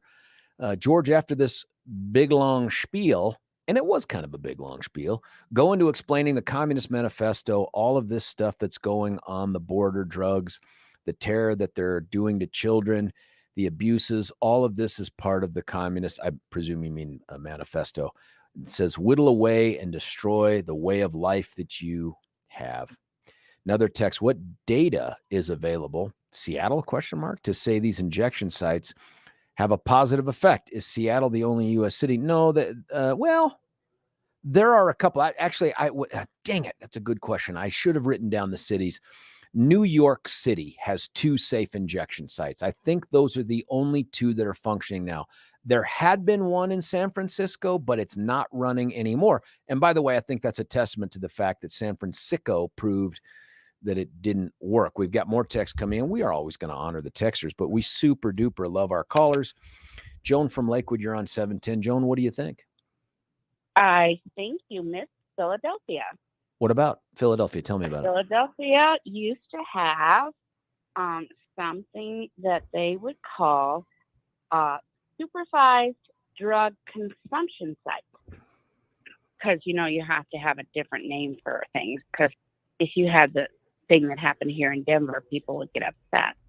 So in Philadelphia, they passed these supervised drug consumption sites, and I don't know how long they've been in place, but I do know that Phil Weiser took a trip out there to support and use one. No, I don't think so. I never would have accused him of that, even though he sometimes acts like a zombie. Anyway, so earlier in September, the city council in Philadelphia's neighbors, their people came up and said, no, we have to get rid of these. These have become drug crime centers. I'm looking at something right now on the internet, so you know it's true, Joan. It says Philadelphia City Council. This is just from this past month, September 14th. Philadelphia City Council passes near total ban on future safe consumption overdose prevention sites. That tells you something, man. When the City Council of Philadelphia says we're not going to allow any more of these things, we're going to have a preemptive ban, that says something. Oh, and it also says Rhode Island has approved one, but it hasn't gone live yet. Did you know that? No, I did not know about Rhode Island. I can tell you that this kind of came to my purview when there was a homeless encampment at C470 and 285, okay? Mm-hmm. Big encampment, very much like your Parker camp. Yeah. Jefferson County went out there and did nothing. And then some of us wrote our state legislators and said, this is what's happening. And oh, by the way, maybe you better not put these drug sites in here in Colorado. And from my state legislator, I got an email back. Everybody says they think that I must be some kind of miracle person because I can write emails and her aide back. And they said that she wasn't in charge of this drug thing, that they divided all up, and she's in charge of wildfires, environmental, and clean air. So she really doesn't know anything about the bills that they're going to pass. That doesn't shock me. Joan, why do you think it is that Republicans have not been able to capitalize on these kinds of issues? And I say that because you're in a county that helped elect what Peter Boyles called heroin Barbie. Safe injection site Brittany.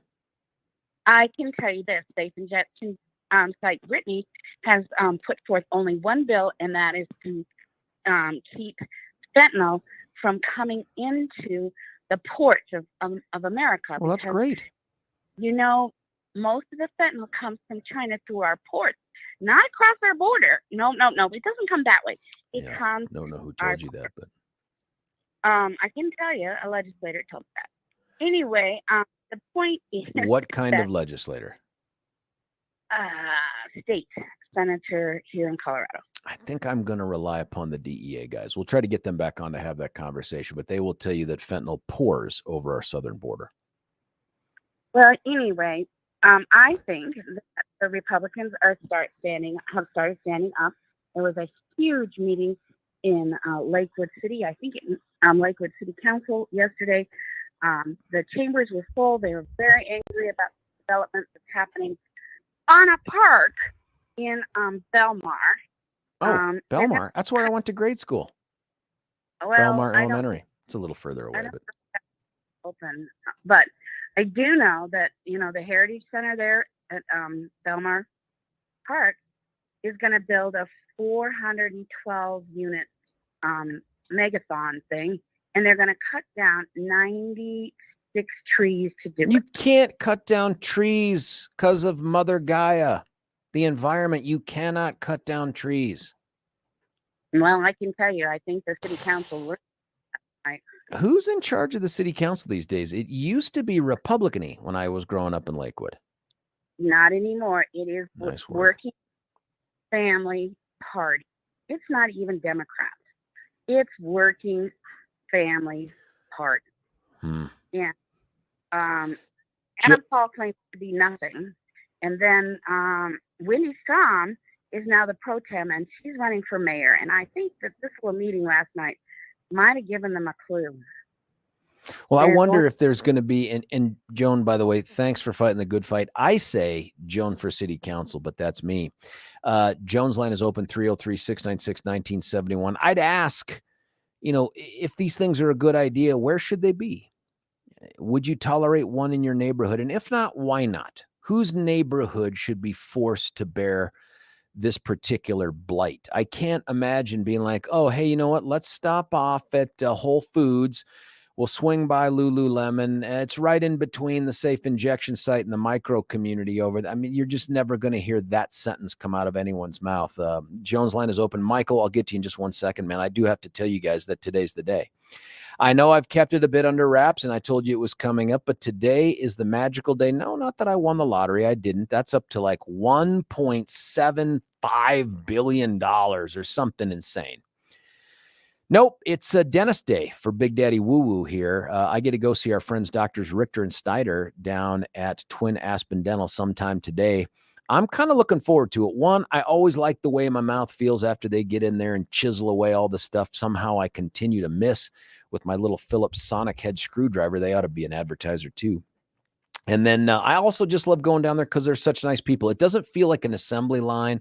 It doesn't feel like they're on the clock. It feels like you're just a member of the community that they care about, and they want to figure out how they can help you, whether it's doing the simple stuff like all of the preventative things and the x-rays and all that, or maybe it's some heavy lifting like, I don't know, the caps and the bridges and all that other stuff. They do all that, but they do it in a way that makes you feel like they actually give a damn. You know what I mean? It's not just you're in there and you represent X number of dollars. There are other places like that. So here's the deal. Join me in going down there to see my dentists.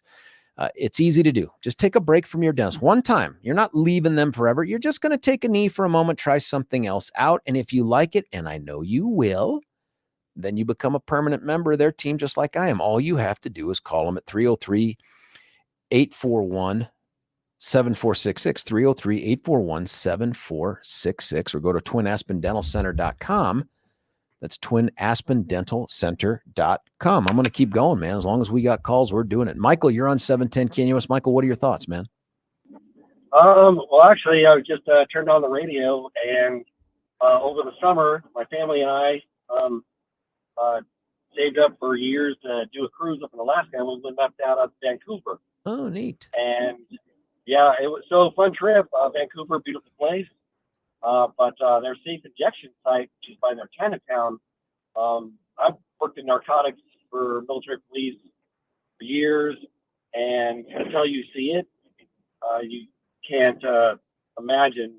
My family and I were just walking to a corner, getting ready to go get something to eat, and a guy was tweaking on something, ran into me, got all of his money, And we just instinctively bent over to pick up all the stuff, give him the money. Yeah. And he was so out of it, we couldn't give him his money back, and he just couldn't function. It was like a zombie. Until you see it. Yeah, it was. It's unbelievable, and they're starting to. Even though they have safe injection, they got firefighters that are paramedics that ride around with Narcan, et cetera, and help these guys out when they go down and stuff. And one of the cab drivers was telling me that now that a lot of wealthy people are moving into that area, they're rebuilding a lot of Vancouver. They're going to repeal that because they are? Of course, the wealthy people. Yeah, that's what they said. That would be huge news. Because did you see Michael? I imagine he is the closest example you have because you had contact with this guy. But did you see others of the zombies wandering around Van City? Everywhere. Alleys, everywhere, and they kind of corral them in a certain area. That's right. You're right. Hastings Street is kind of the vein that runs through that. Right.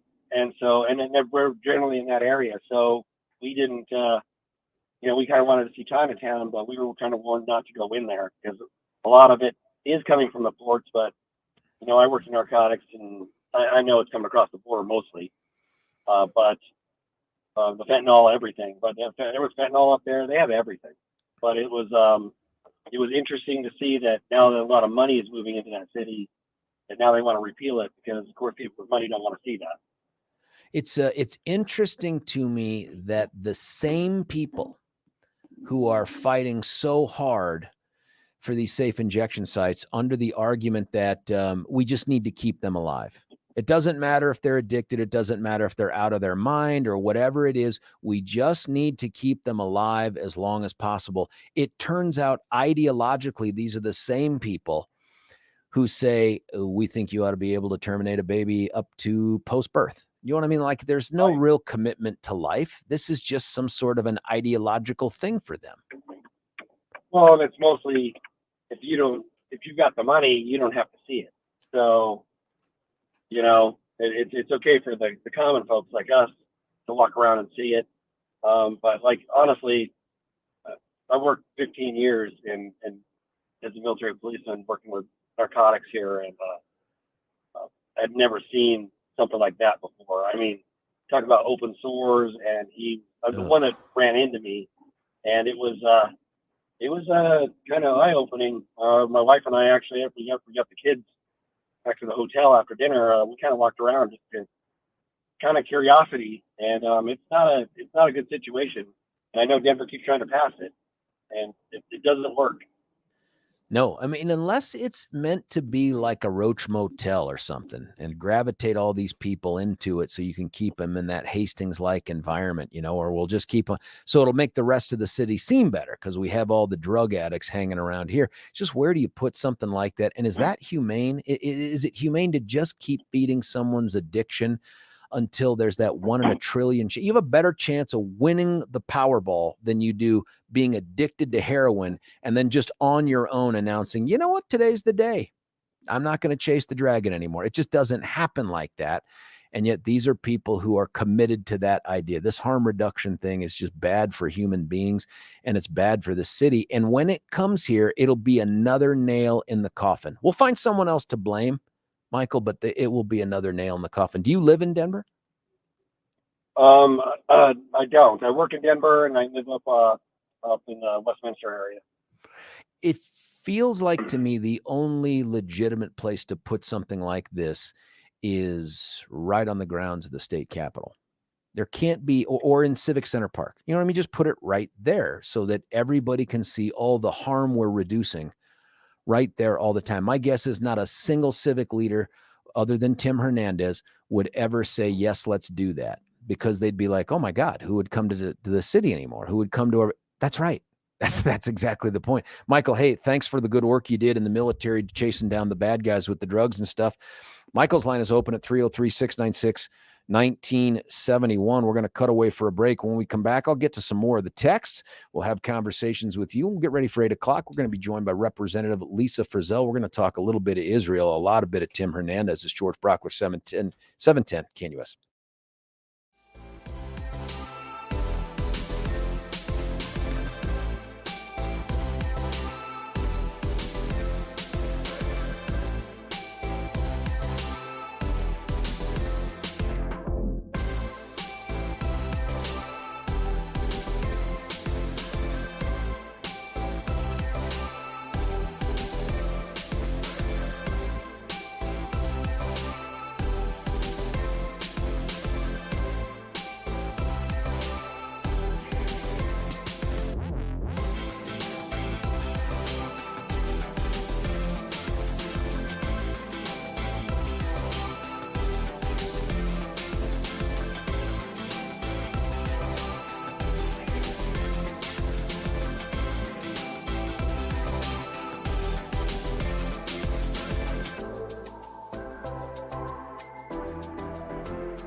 Little GNR right here on 710 KNUS, going right back to the phone lines. It's Dwayne. Dwayne, what are your thoughts, man? I've got a minute and a half. You can have them.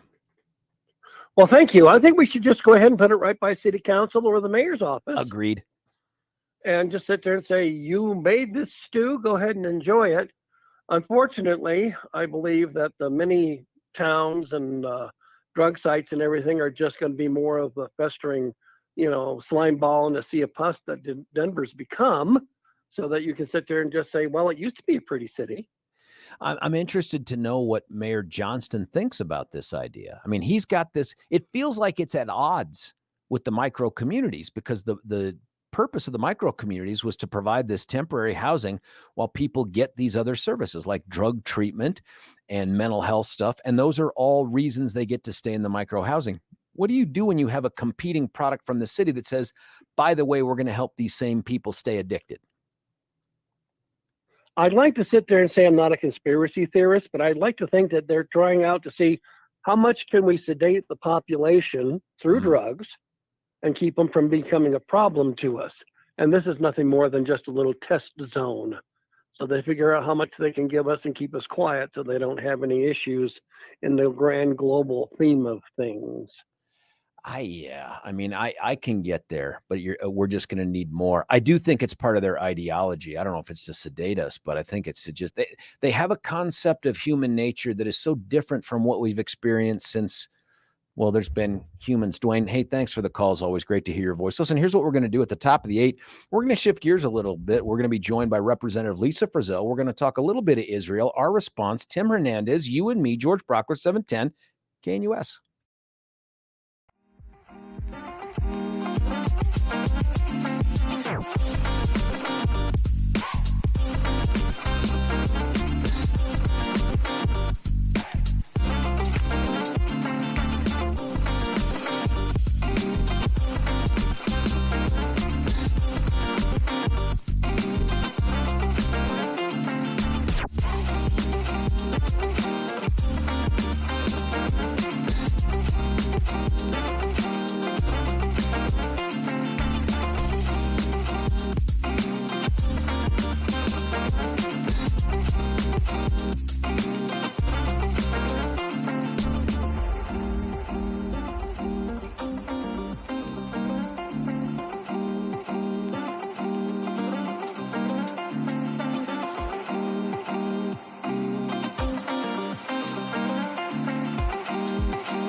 George Brauchler back with you here halfway through the 1010 show this Tuesday.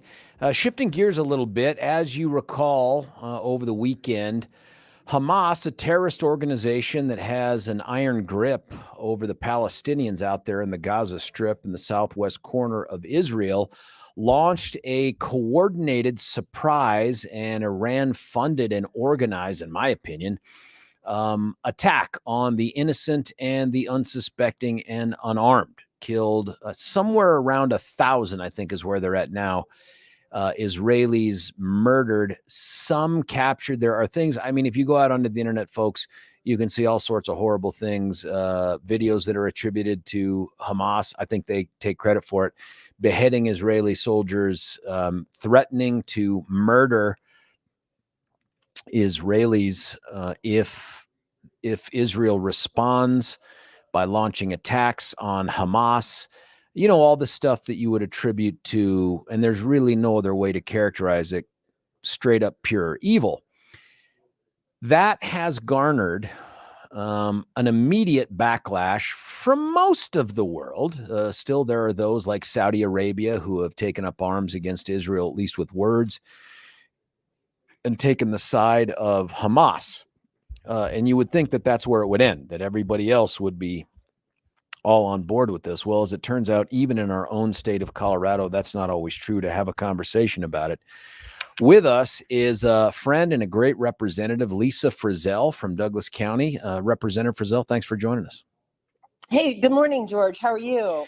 Well, I'm good. I mean, obviously the events of this weekend are cause for significant concern. I mean, my own daughter is still studying abroad out in the UAE, and that's not next door or anything to Israel or Hamas. But when you see the Middle East response to this, you think, man, maybe we take for granted how not American friendly the Middle East is. And so I have those concerns. But then here at home, I just took for granted that we would all take the position that the president of the United States did, at least ultimately. And that was, we stand for Israel. We oppose evil Hamas. They must be, they must be defeated. But that's not everything that happened. No. In fact, we have one of our very own state legislators who really took a stand very early on last Saturday when he attended a rally in support of these horrific events that keep on unfolding. Now, this is Representative Tim Hernandez. We talked about him yesterday. First off, what district does he represent? And he's not elected. How did he come to represent that district? So that's the fun thing about Tim Hernandez and many of our Democrats in the House and even the Senate, is that they initially come into their offices by being appointed by a vacancy committee. So this is a pattern, George, and it's kind of a secession plan, I think, if you want to look at it through the lens of the Democrats. But they have these vacancy committees, and we have them in the Republican Party as well. We just don't tend to utilize them as much. But you'll have somebody who leaves office early, and then their replacement is appointed by this vacancy committee. In the case of Representative Hernandez, he was put in this position in the House of Representatives by fewer than 40 people in his district.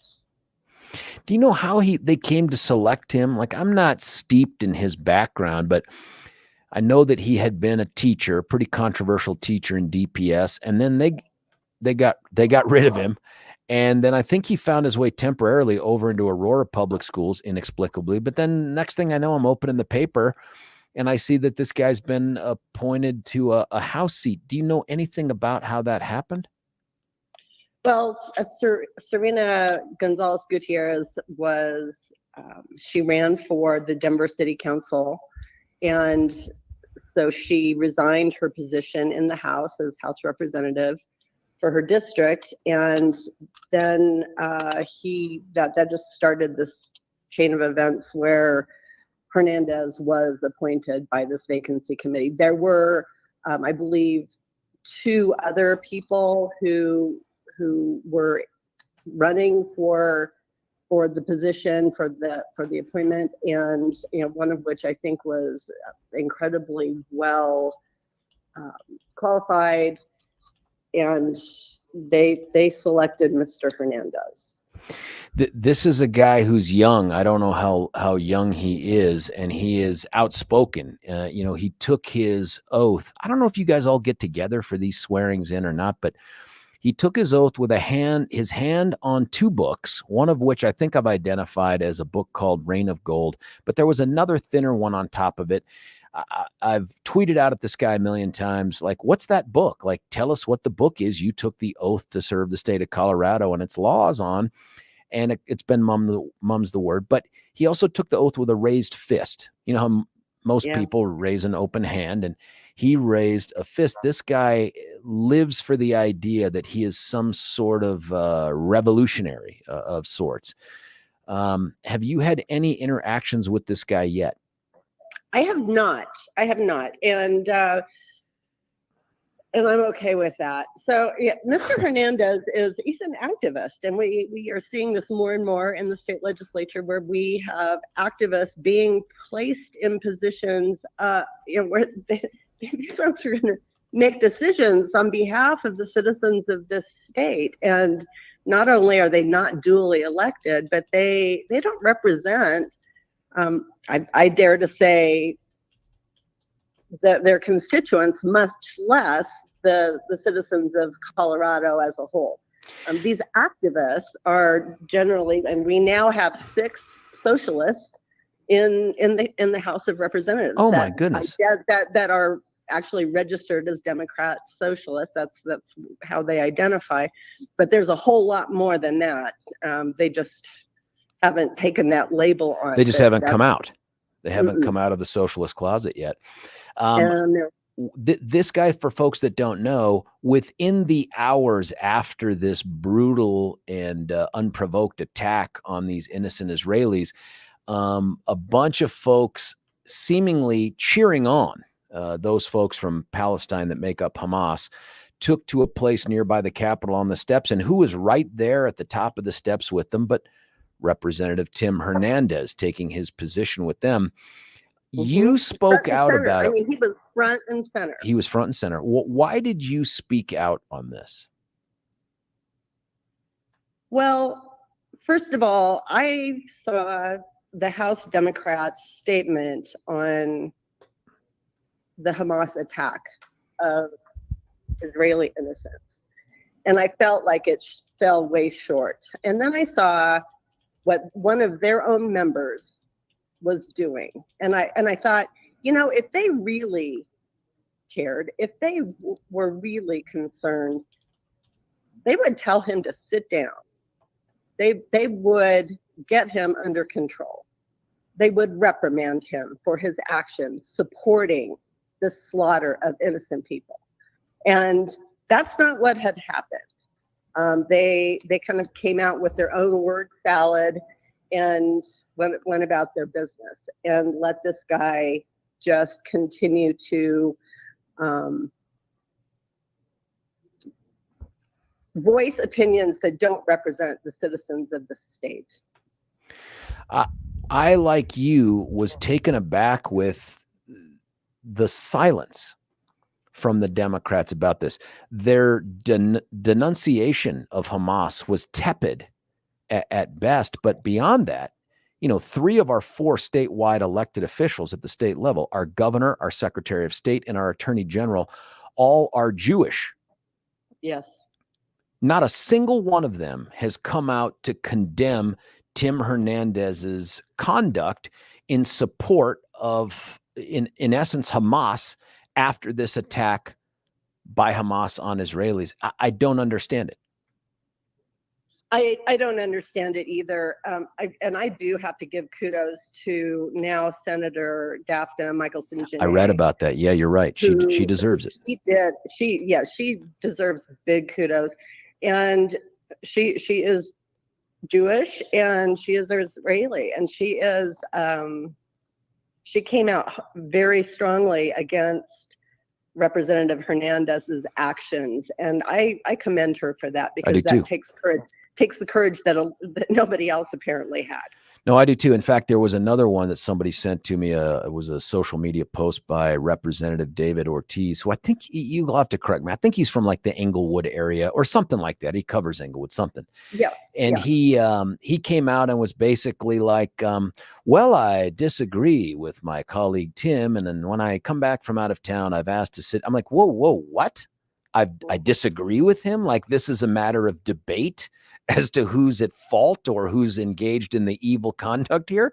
Like it seems to me that if a Republican had done this, the world would have come to a screeching halt with the mainstream media here in Denver, but also the Capitol. Can you imagine, Representative Frizell, if you will, a Republican member of the House standing up with the Hamas/Palestinian group right after this attack?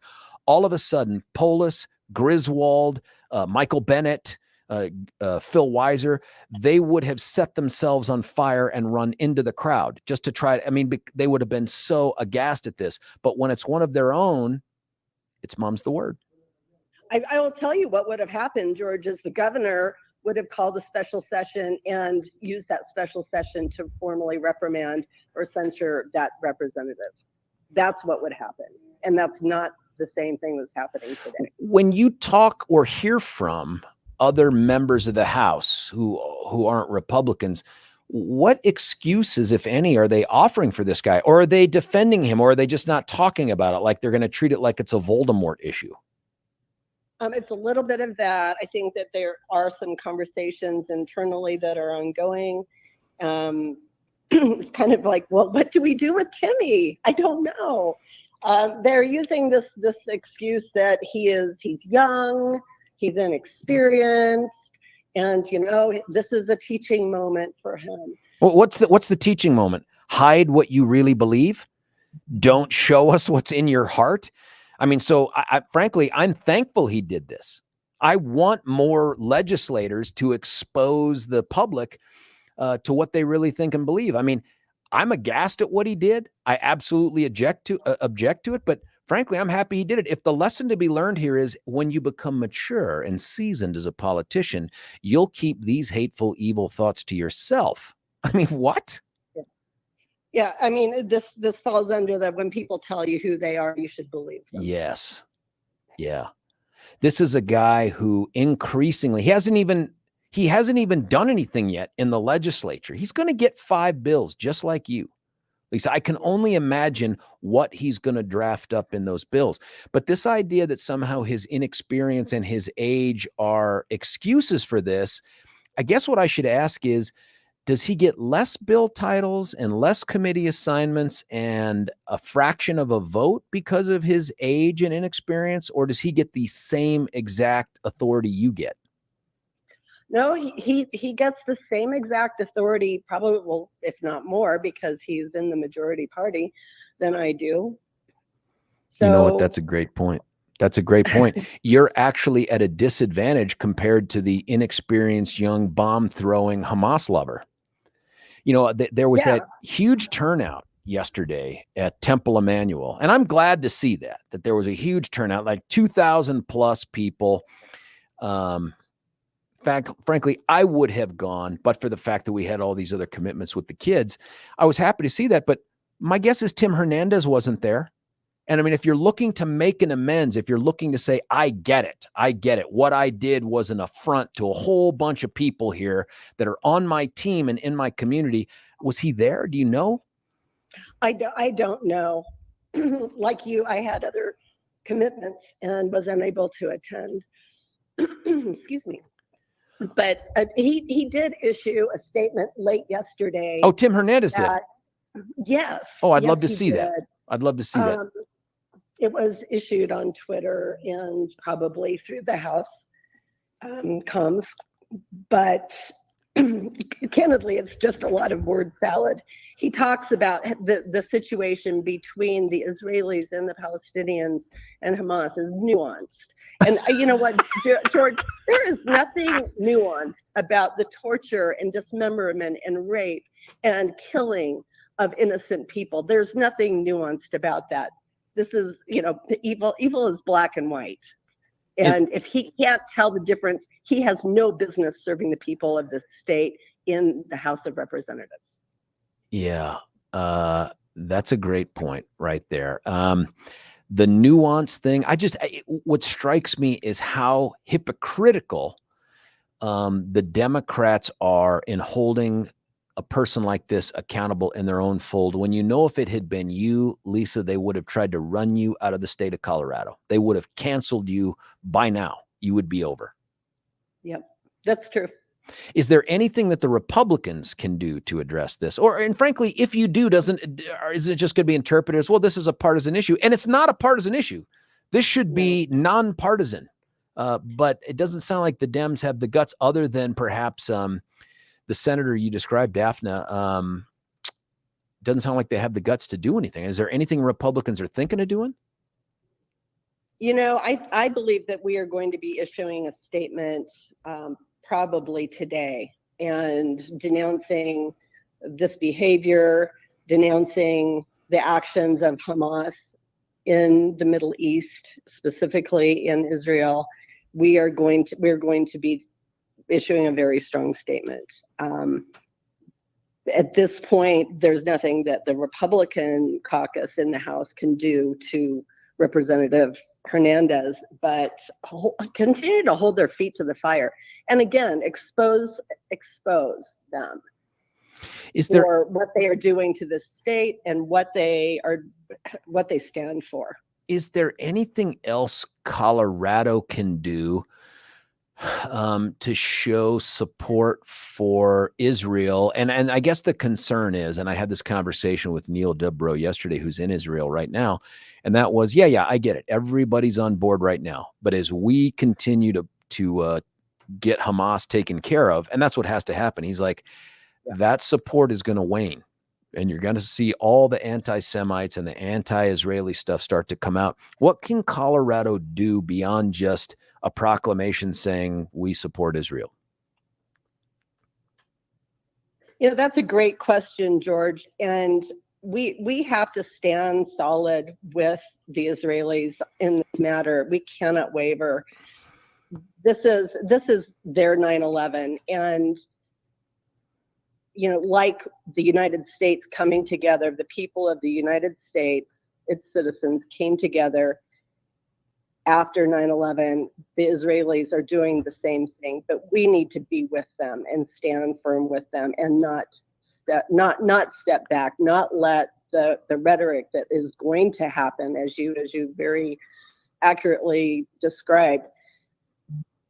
We have got to keep supporting them. And there are various organizations, one of which is Jewish Colorado, that if you go to their website, they have lots of opportunities for gatherings and financial support and other means of helping the people of Israel. Representative Lisa Frizell from the mighty county of Douglas County. And I should ask you, Lisa, any thoughts on bringing a harm reduction site to Douglas County? Sure. I think about that a lot, in that it will never, ever, ever, ever happen. As a constituent, I just want to thank you for taking that very principled and strong position. Thank you. I stand against the harm reduction sites as well. Representative Lisa Frizell from Douglas County, thanks for taking time out of your busy morning to talk with us. Thank you, George. It's always a real pleasure to talk to you. See ya. Hey, listen, that's Representative Lisa Frizell. I think that's an awesome statement. I'm glad she came out and spoke out against this thing. And I was also happy to hear, and I'm going to screw up the name, but Daphne Janae, I'm going to screw it up, the state senator who came out and denounced the comments and conduct of Tim Hernandez in showing up for the flag-waving Palestinians, seemingly celebrating Hamas's terrorist and evil acts against the unarmed, unsuspecting Israelis. It'll be great when he comes out and actually denounces Hamas. I'm going to read to you when we come back. I'm going to read to you his official statement from yesterday. Here's the challenge. It's like the Tide Pod challenge thing. I challenge you not to spit up in your mouth when you hear the words that he uses to try to talk his way out of showing up on the top step of this rally for the people that killed all those Israelis. Before we do that, though, I want to ask you a question about any big purchase that you've ever made. Wouldn't you love to be able, like when you're going to go buy a car, wouldn't you love to reach out to a Billy and have a guy who just knows cars inside and out? Dude has nothing but your best interests in mind. And the guy makes you a promise. I'm going to get you the car of your dreams for the price that you want. Wouldn't you love to have the ability to have that person for just about every big purchase that you could make? Well, there isn't a Billy for everybody out there. Billy, I may have just created a business for you, by the way, especially if you're into German automobiles. And one, you're welcome. But you can do it for your house. That person is Gay Ribble and her entire Empower Home team of Keller Williams. They are your Billy for houses. They're the people that know how to get you into the dream house for the price that makes sense. And frankly, they also get you top dollar for your current house. And they do it with a guarantee. They promise you we'll sell your house for the price we agree upon, or we'll get you the cash to make up the difference. They sell faster than other realtors. They don't make any promise that they won't back up. Isn't that refreshing in this day and age? They're not out for the quick kill, for the quick buck. They're out for your happiness and satisfaction. They'll make plenty of money, but they want to do it with you being fully satisfied. Give them a call at 833-301-SOLD, 833-301-SOLD, or you can check them out at gayhasthebuyers.com. That's gay, G-A-Y-E, hasthebuyers.com. When we come back, by the way, I'd love to get your thoughts on what to do about the weak-ass Democrats and their failure to take a position against one of their own who has figured out a way to make a black and white situation super gray, and gray in favor of Hamas and the Palestinians. It's George Brauchler on the George Show, 710 KNUS.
George Brauchler back with you here, 710 KNUS. My thanks to Representative Lisa Frizell from Douglas County for coming on and talking about the stuff that the Dems, my gosh, just won't do it. We have 3 of 4 statewide elected state officials who are Jewish.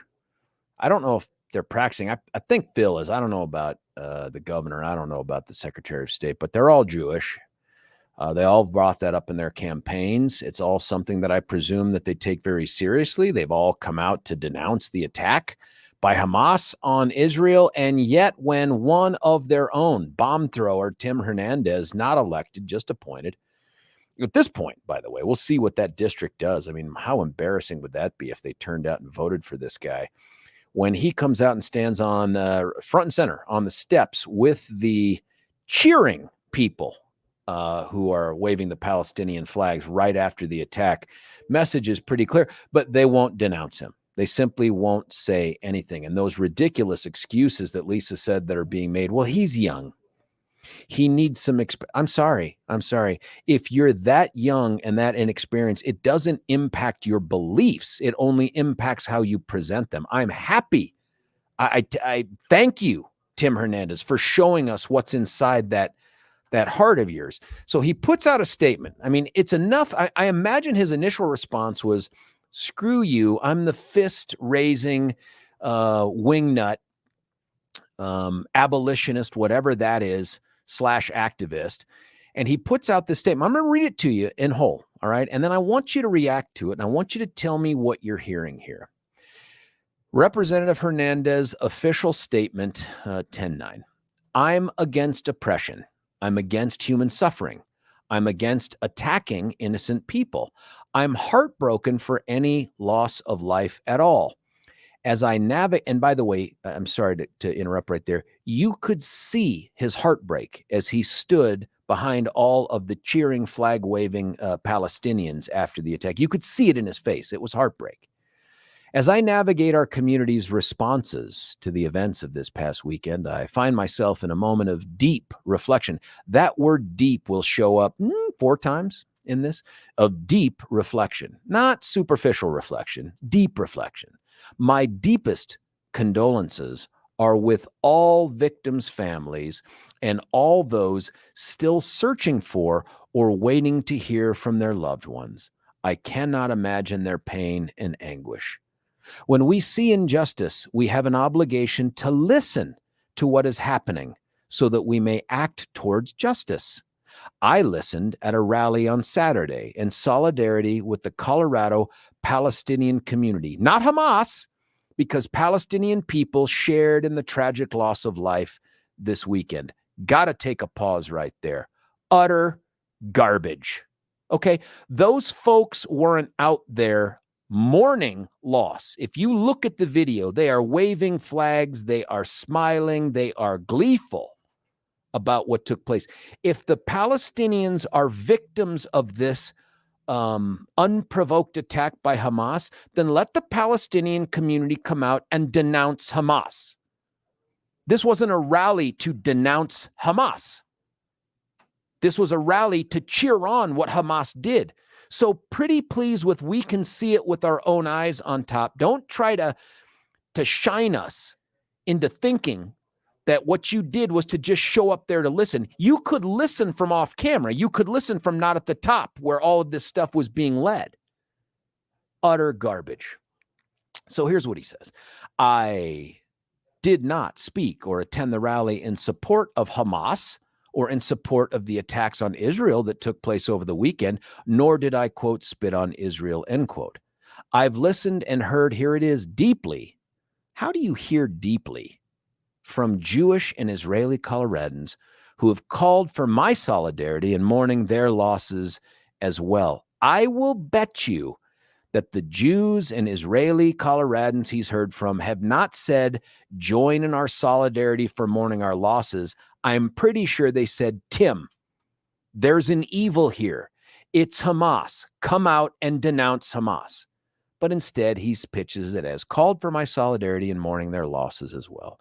I take my job that I've been appointed to as a representative in the state of Colorado seriously.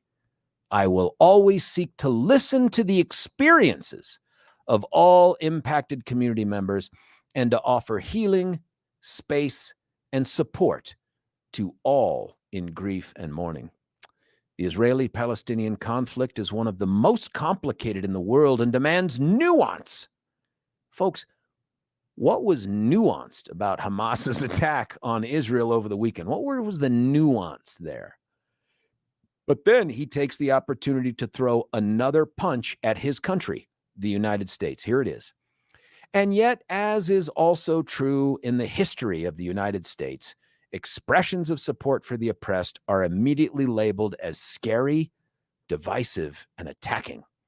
There must be more room in this conversation for nuance rather than political attacks for partisan gain if we are going to make progress towards peace. I find one clear conclusion. I condemn war for any loss at all. War threatens the dignity of life for citizens in all of Gaza, in all of Israel, and across the earth. And I hope one day soon we may build a world free from war entirely. I cue up Imagine. You know what I mean? Imagine all the Hamas not beheading Israeli soldiers. Ooh. This, folks, right here, I'd love to get your reaction to this. Not one single word in this is a condemnation of Hamas. Not one single word in this is a condemnation specifically of the unprovoked attack on the unsuspecting, unarmed Israelis who are out there in the middle of that area celebrating a holy day. Not one word. This is as milquetoast a weaselly progressive response as you can get. What did you hear in there? You heard equivocation. You heard him make equivalent, by the way, these two groups. Well, I mourn the losses of Hamas and the Palestinians and the Israelis. It's so nuanced. What was nuanced about the attack on Saturday? The 3,000 missiles that were rained upon Israel. What is nuanced about that, Tim? This is weak garbage. And if Phil or Jenna or Jared had any guts at all, instead of putting politics first, they would take on this guy who was a rock star in the socialist community. They would take him on and denounce this milquetoast response. This is weak sauce. I don't care how deeply you hear anything. What utter garbage. 303-696-1971. What are you hearing out there? Bama, you're on 710. Bama? Yes, sir. Good morning. Bamba, forgive me, man. I'm going to try to read that correctly next time. You're on 710 KNUS. What do you think? Hey, thank you, sir. First of all, let me answer the question to who is responsible of this situation. You are the first one. You and anybody who think like you are responsible for what? We're responsible for what? The situation in the Middle East right now between Israel and Palestine. I'm responsible for Hamas's attack? No. The whole situation right now. What's the whole situation? Yeah. If you support Israel, you should have helped Israel find a way to live in peace with the Palestinians. But no, everything Israel go into Palestine, kill them, take their land, you guys quiet. But when the other side is riposting, oh no, everybody gets loud. That's the problem. You should have been able, the West, to help Israel find a peace so they can live in harmony together like it was before. Hey, can you riddle me this, my friend? And that is, why is it that Hamas has rejected the land for peace deals that have been offered multiple times? Why have they rejected them? No, because you did not know exactly what it was. The deal they've been proposing ever since, it's you're going to have this part of land, but it's going to be under Israeli control, which is unacceptable. If I come to your house, take your house and tell you you're going to live under my rules, you're not going to accept it. Even in the animal range, they fight for their territory. You're telling me these foreigners come from Europe, take their land, so the Palestinians got to be quiet and just lay down? No. If we all help to get them live together in peace in two separate states, the problem would have been solved. But if you're telling the Palestinians you're going to take this land, but under Israeli control, they're not going to accept it. Anybody with common sense will not accept it. Yeah. Hamas teaches Nobody. that Israelis are descendant of animals, and their stated purpose is to see Israel wiped off the planet. Do you agree with that? You say Hamas said that? Yeah, that's right. Hamas, my friend. And not just Hamas, by the Okay. way. Whether it's Hamas or okay. Hezbollah or the Shiites. Yes, that's right. Do you agree with that? Do you agree? It's a yes or no, buddy. You either agree with it or you don't. Agree that they are animals? Agreed that they're that they're descendant of animals, and that Israel needs to be wiped off the face of the earth. No, they're not descendant of animals. I will not accept that. And anybody with a chicken brain will not accept that. It's just saying they can say whatever they want. That's Hamas, by the way. Yeah, go ahead. But let me tell you one thing. If you really knew about this Zionist philosophy, right? You would not blame the Hamas or anybody when they say that. Have you read the Talmud? Nope. I give you meat on the bone. Read the Talmud, Kerutat 6b. Read it. See what it says. What does that? If you're not Jews, if you are not Jew, you are an animal. Yeah, I'm asking you if you think that the Jews or Israel should be wiped off the face of the earth. No, you're telling me to wipe out people. No. Okay. Wrong. So then the big wrong. question is this: do you support Hamas in what it did on Saturday? Were they right? But you support no, Israel, man. I'm asking you your opinion on what Hamas did. You can try to bring in some justification. I'm just asking you: was Hamas right in what they did, or do you condemn that attack? No, listen to me, sir. You fight for your basic rights, right? There is no code. If you fight for your basic right, there is no code. You need your right. You need your land. And Israel been doing worse. Nobody said anything. Do you remember Sabra and Shatila? Man, listen, but we'll talk about those. I just want to ask you, what land were they protecting when they left the Gaza Strip to go into Israel to attack those unarmed people at that music celebration? Tell me what land they were defending by doing that. Don't you? You know they are fighting for their land, right? Well, tell me how they're doing that by invading Israel and massacring all of those unarmed Israelis. That protects their land in what way? Israel is doing the same thing, but nobody says nothing. They're not doing that, buddy. Come on now. Oh, you don't remember Sabra and Shatila? No, when was that? When was that? 89.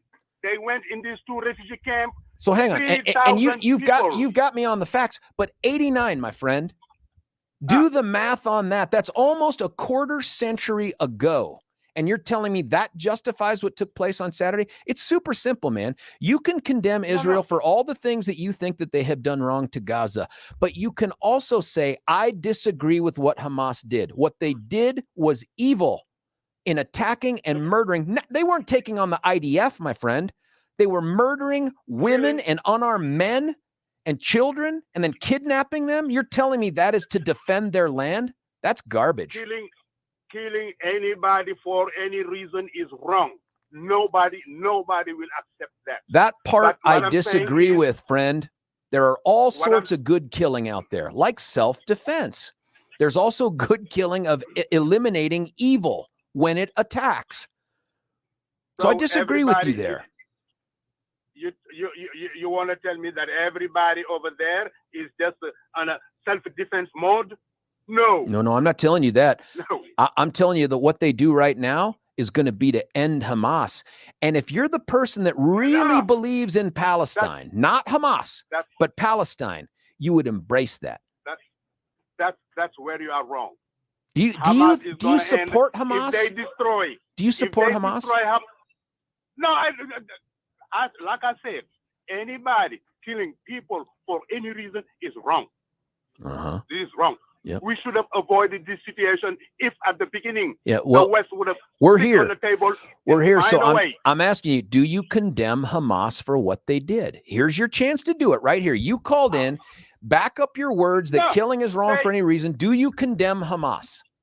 They are fighting for their basic right. I do not condemn somebody fighting for their basic right. Even though you The believe same killing for situation- any reason is wrong. So what they're The doing is same wrong, situation- but it's okay. The same situation happened in South Africa when the African National Congress were fighting for their basic right. U.S. supported the apartheid system. To be Now- clear, man, and I got to cut away for a break, but to be clear, you won't condemn Hamas. You believe that killing for any reason is wrong unless Hamas is doing it for their basic rights. And when they invaded Israel to attack those unarmed party goers and kidnap them and behead them on video, that was to defend their basic rights. That feels like your position so far. They fighting for their rights. Yes. They have the Yeah. right to fight Yeah. for their land. Israel does the same thing. Yeah. Israel Oh, I'm does the sure. same I'm thing. sure. Nobody's saying They're it. constantly in Gaza beheading the unarmed. They're constantly No. kidnapping. They bombing and killing them. When those people are Uh-huh. throwing rocks, they got big guns, killing them kids, women, Yeah. under. Yeah, that's Nobody right. said nothing. Buddy, I got to let No, you we go. have- I we have to be appreciate honest. the spirited call, but I think what everybody's hearing here is you refuse to condemn Hamas for the evil act on Saturday, and I get it, man. That's where you come from. It sounds to me like you're in a tit for tat universe, and your tit is from 1989, and the tat is anything they want to do. I am fascinated with the statement, killing for any reason is wrong. But oh, by the way, their killing on Saturday is justified because it's in defense of their basic rights. 303-696-1971. Not sure what you heard there, but holy smokes. Let me tell you something cool. It's going to take place tomorrow before I cut away for a quick break. We are going to have the man when it comes to countertops in your house, the kitchen, the bathroom, Mitch Floria, superstar. This is the second time since I've been in the saddle that he's been in studio. He's going to be in studio with us tomorrow. I'm looking forward to this. This guy is straight up 100% American, and it's only unusual when you realize dude was born under communist control in Ceausescu-controlled Romania. This guy came to America already with American DNA in him, and he's proven it. He's got the great family going. He's got the business going. He looks you in the eye and shakes your hand and makes a guarantee you're going to get the best. He promises you not only wholesale prices, but if you tell him you listen to 710 in this show, you get the bathroom countertop for free with the kitchen countertop package. Or heck, if you're just doing the one room, maybe even the basement, he'll throw in the sink for free. I can't wait to get Mitch Floria in here to have a conversation. But you don't have to wait to talk to Mitch. You can call him on a cell phone right now, 303-386-5919, 303-386-5919, or you can check him out at theartofgranite.com. That's theartofgranite.com. According to our last caller, Bamba, I'm the reason that the attack took place on Saturday. In fact, we all are. And that Hamas, pretty good. George Brauchler, 710 KNUS.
George Brauchler back with you here, 710 KNUS. Going to go to the phones. Frank, you're on 710. Frank, I've got a minute. It's all yours. Hey, George, first, you deserve a Pulitzer Prize for the show yesterday, talking to that guy in Israel. That was awesome. Oh, thank you. The other thing is, haven't heard from Bamba lately. He used to call the grumpy old guy in the morning, and the grumpy old guy gave him a lot more leeway than you did, and I appreciate that because, you know, Bamba is a hater. He hates Christians and Jews, and he's dug in his heart on the Muslim side and Palestinian side as you and I are dug in on the Jewish side. So, do you have any thoughts at all on? I think we probably are on the same position on the Hamas thing, but on this Tim Hernandez thing, I'm baffled. Oh, you said he's young. Is he like 20s or something? I don't know. Who cares? I don't know. I was so stupid when I was in my 20s that I have a hard time. It was stupid. Okay, totally stupid. But I got to admit, I was stupid then too. I'm not anymore. But but you probably, even though you were stupid, you would never have done what this guy did. Hey, Frank, true, I would normally keep you over the top of the hour because I love chatting with you, but we got a guest coming on board. I got to cut you loose, man. Thank you for the call. Billy, you stay on. We'll get to you too. Listen, when we come back, she'd love to represent Aurora. We're going to give her a chance to tell us why. It's Stephanie Hancock. When we come back, George Brauchler, 710 KNUS.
George Brauchler back with you here, 710 KNUS, taking a little bit of a knee from our hot topic of the day to invite someone who perhaps is mentally ill onto the radio. I say that of anybody who wants to jump into the political wood chipper that is campaigning in the modern era. I don't know why they want to do it, but I'm fortunate to have on the phone with us right now a VIP. Her name is Stephanie Hancock. She'd like to represent Aurora. Stephanie, thanks for joining us.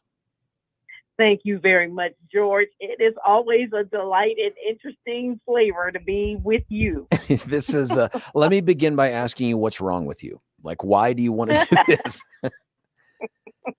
Too many blows to the head. I think I failed just one too many times. I just, Aurora's third largest city in the state of Colorado with the second largest police department. It is, in my humble opinion, more dynamic with more potential than either Denver or Colorado Springs. And I'm not throwing shade at either of them. It's just, you're in this position, but you also have some of the biggest challenges that fall onto cities of your size. Why do you want to take on this task of being on city council? For the very reasons that you just mentioned. Aurora is on the precipice of exponential growth. There's opportunity. We can grow in ways that will make us the number one city in the state. And the fact of the matter is that the council has to manage that growth. Tell me about this, but I'm going to ask you about why you, but first tell me about the seat that you're running for. Who occupies it now and why will it be vacant, or are you taking on an incumbent? Well, I am running for the Ward 4 city council position that is currently held by Juan Marcano, who is running against Mike Kaufman for mayor. So the seat is up for grabs. And so I'm running against a young man, and we're going toe to toe to see who the voters feel is the best person to represent them on the council. Now, these are nonpartisan races, but Juan is an avowed socialist. Is the person that you're running against that's trying to replace him also an avowed socialist? He has been handpicked by Juan Marcano, so although he has not said it directly, I would say, yeah. Can I ask the why you? I mean, I ask everybody this. Tell us about where you're from and how did you get to the place where you feel like not only do I want to do this, but I think I'd be good at it. Well, I'm originally from Pittsburgh, Pennsylvania, but I've lived in Colorado since the 70s. Hold on, full stop. In the 70s, the Steelers were the greatest team in NFL, right? 4 Super Bowl victories, Terry Bradshaw, Lynn Swann, Franco Harris, the list goes on and on. While you were here in beautiful Denver, Colorado, the metro area, were you rooting for the Steel Curtain? Absolutely. Oh, well, I appreciate the candor, but dang.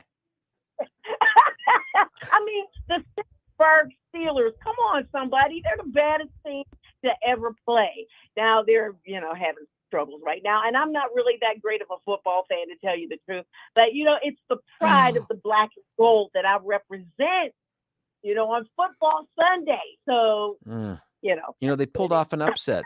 They pulled off an upset this weekend, taking down the Ravens in a game the Ravens just couldn't figure out a way to win. But let's get back to this. So you grew up in Pittsburgh. You moved out here in the 70s. Why did you come out here, and what have you been doing since? Well, I came out here as a result of being in the Air Force. So I was 6 years in the Air Force. I was fortunate enough to earn a spot in the Air Force Academy Band in Colorado Springs. And I sang with the Falconeers Jazz Band for 2.5 years.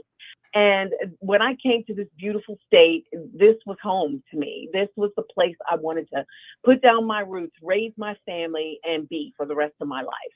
And so moving to Aurora after college, I decided that this is the city I wanted to live in, and have served in the arts district for 30 years, have worked in theater and in music, and have owned my own theater company and have contributed. I'm currently president of the Aurora Cultural Arts District on East Colfax.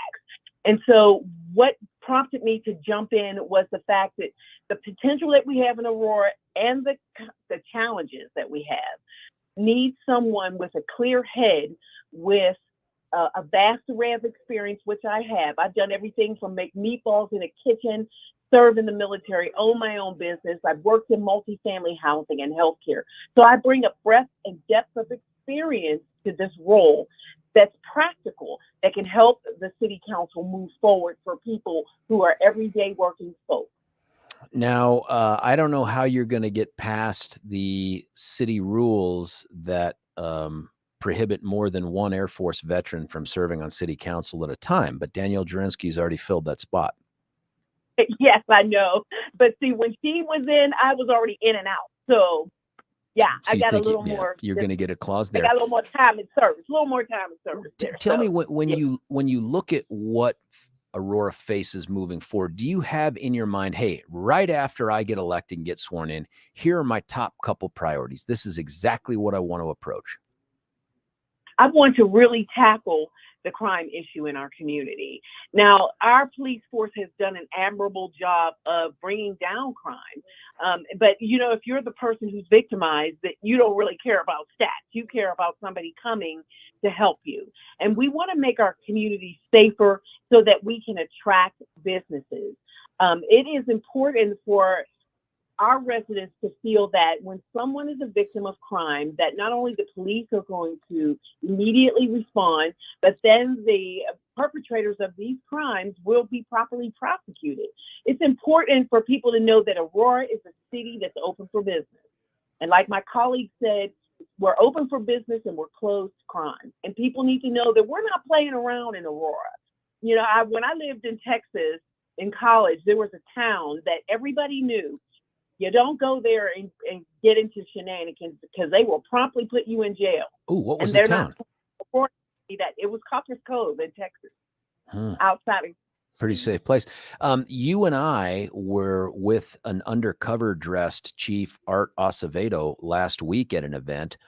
Pretty awesome event, by the way. Seeing Sugar Ray Leonard was huge, wasn't it? I mean, well, yeah, just the clips and the talk and all that stuff. And I really thought he was going to thump that dude that he brought up onto the stage, you know. But I did too. The way he pulled those punches. Oh my goodness, man! Dude's still got speed, you know, like lightning speed. And I think he's like 110 or something, but you wouldn't know it. I mean, the guy's just in such great shape. Nonetheless, how's Chief Acevedo doing, and is he going to be our permanent chief? You know, I think the jury is still out on whether Chief Acevedo is going to be the permanent chief. I think as an outsider, because that's what I still am right now until I'm on the council, I would really have to, you know the chief better, get the input of the rank and file, because it's important that your troops support you. You need your troops to support you. And so I want to make sure that both sides are happy with the relationship before I make a decision one way or the other. I make a respectful recommendation with the limited time you have left before ballots go out, and that is do a ride along with the chief. Now, I haven't done it, but I know he does it. I know he goes out and patrols, which is insane when you're the top of a giant organization like that. But that guy does it.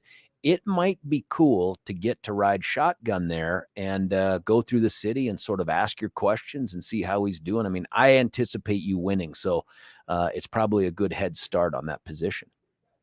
And I'm very pleased to say that I have the endorsement of the Fraternal Order of Police and the Aurora Police Association. And I am, like you, I want to get my hands in there and do what I can for our community. And a ride along is something that I already have on my schedule. So I'm glad you said that. Stephanie Hancock, how can people get to know more about you, or if they like what they hear, say, you know what, I want to support Stephanie. I'd like to see her win.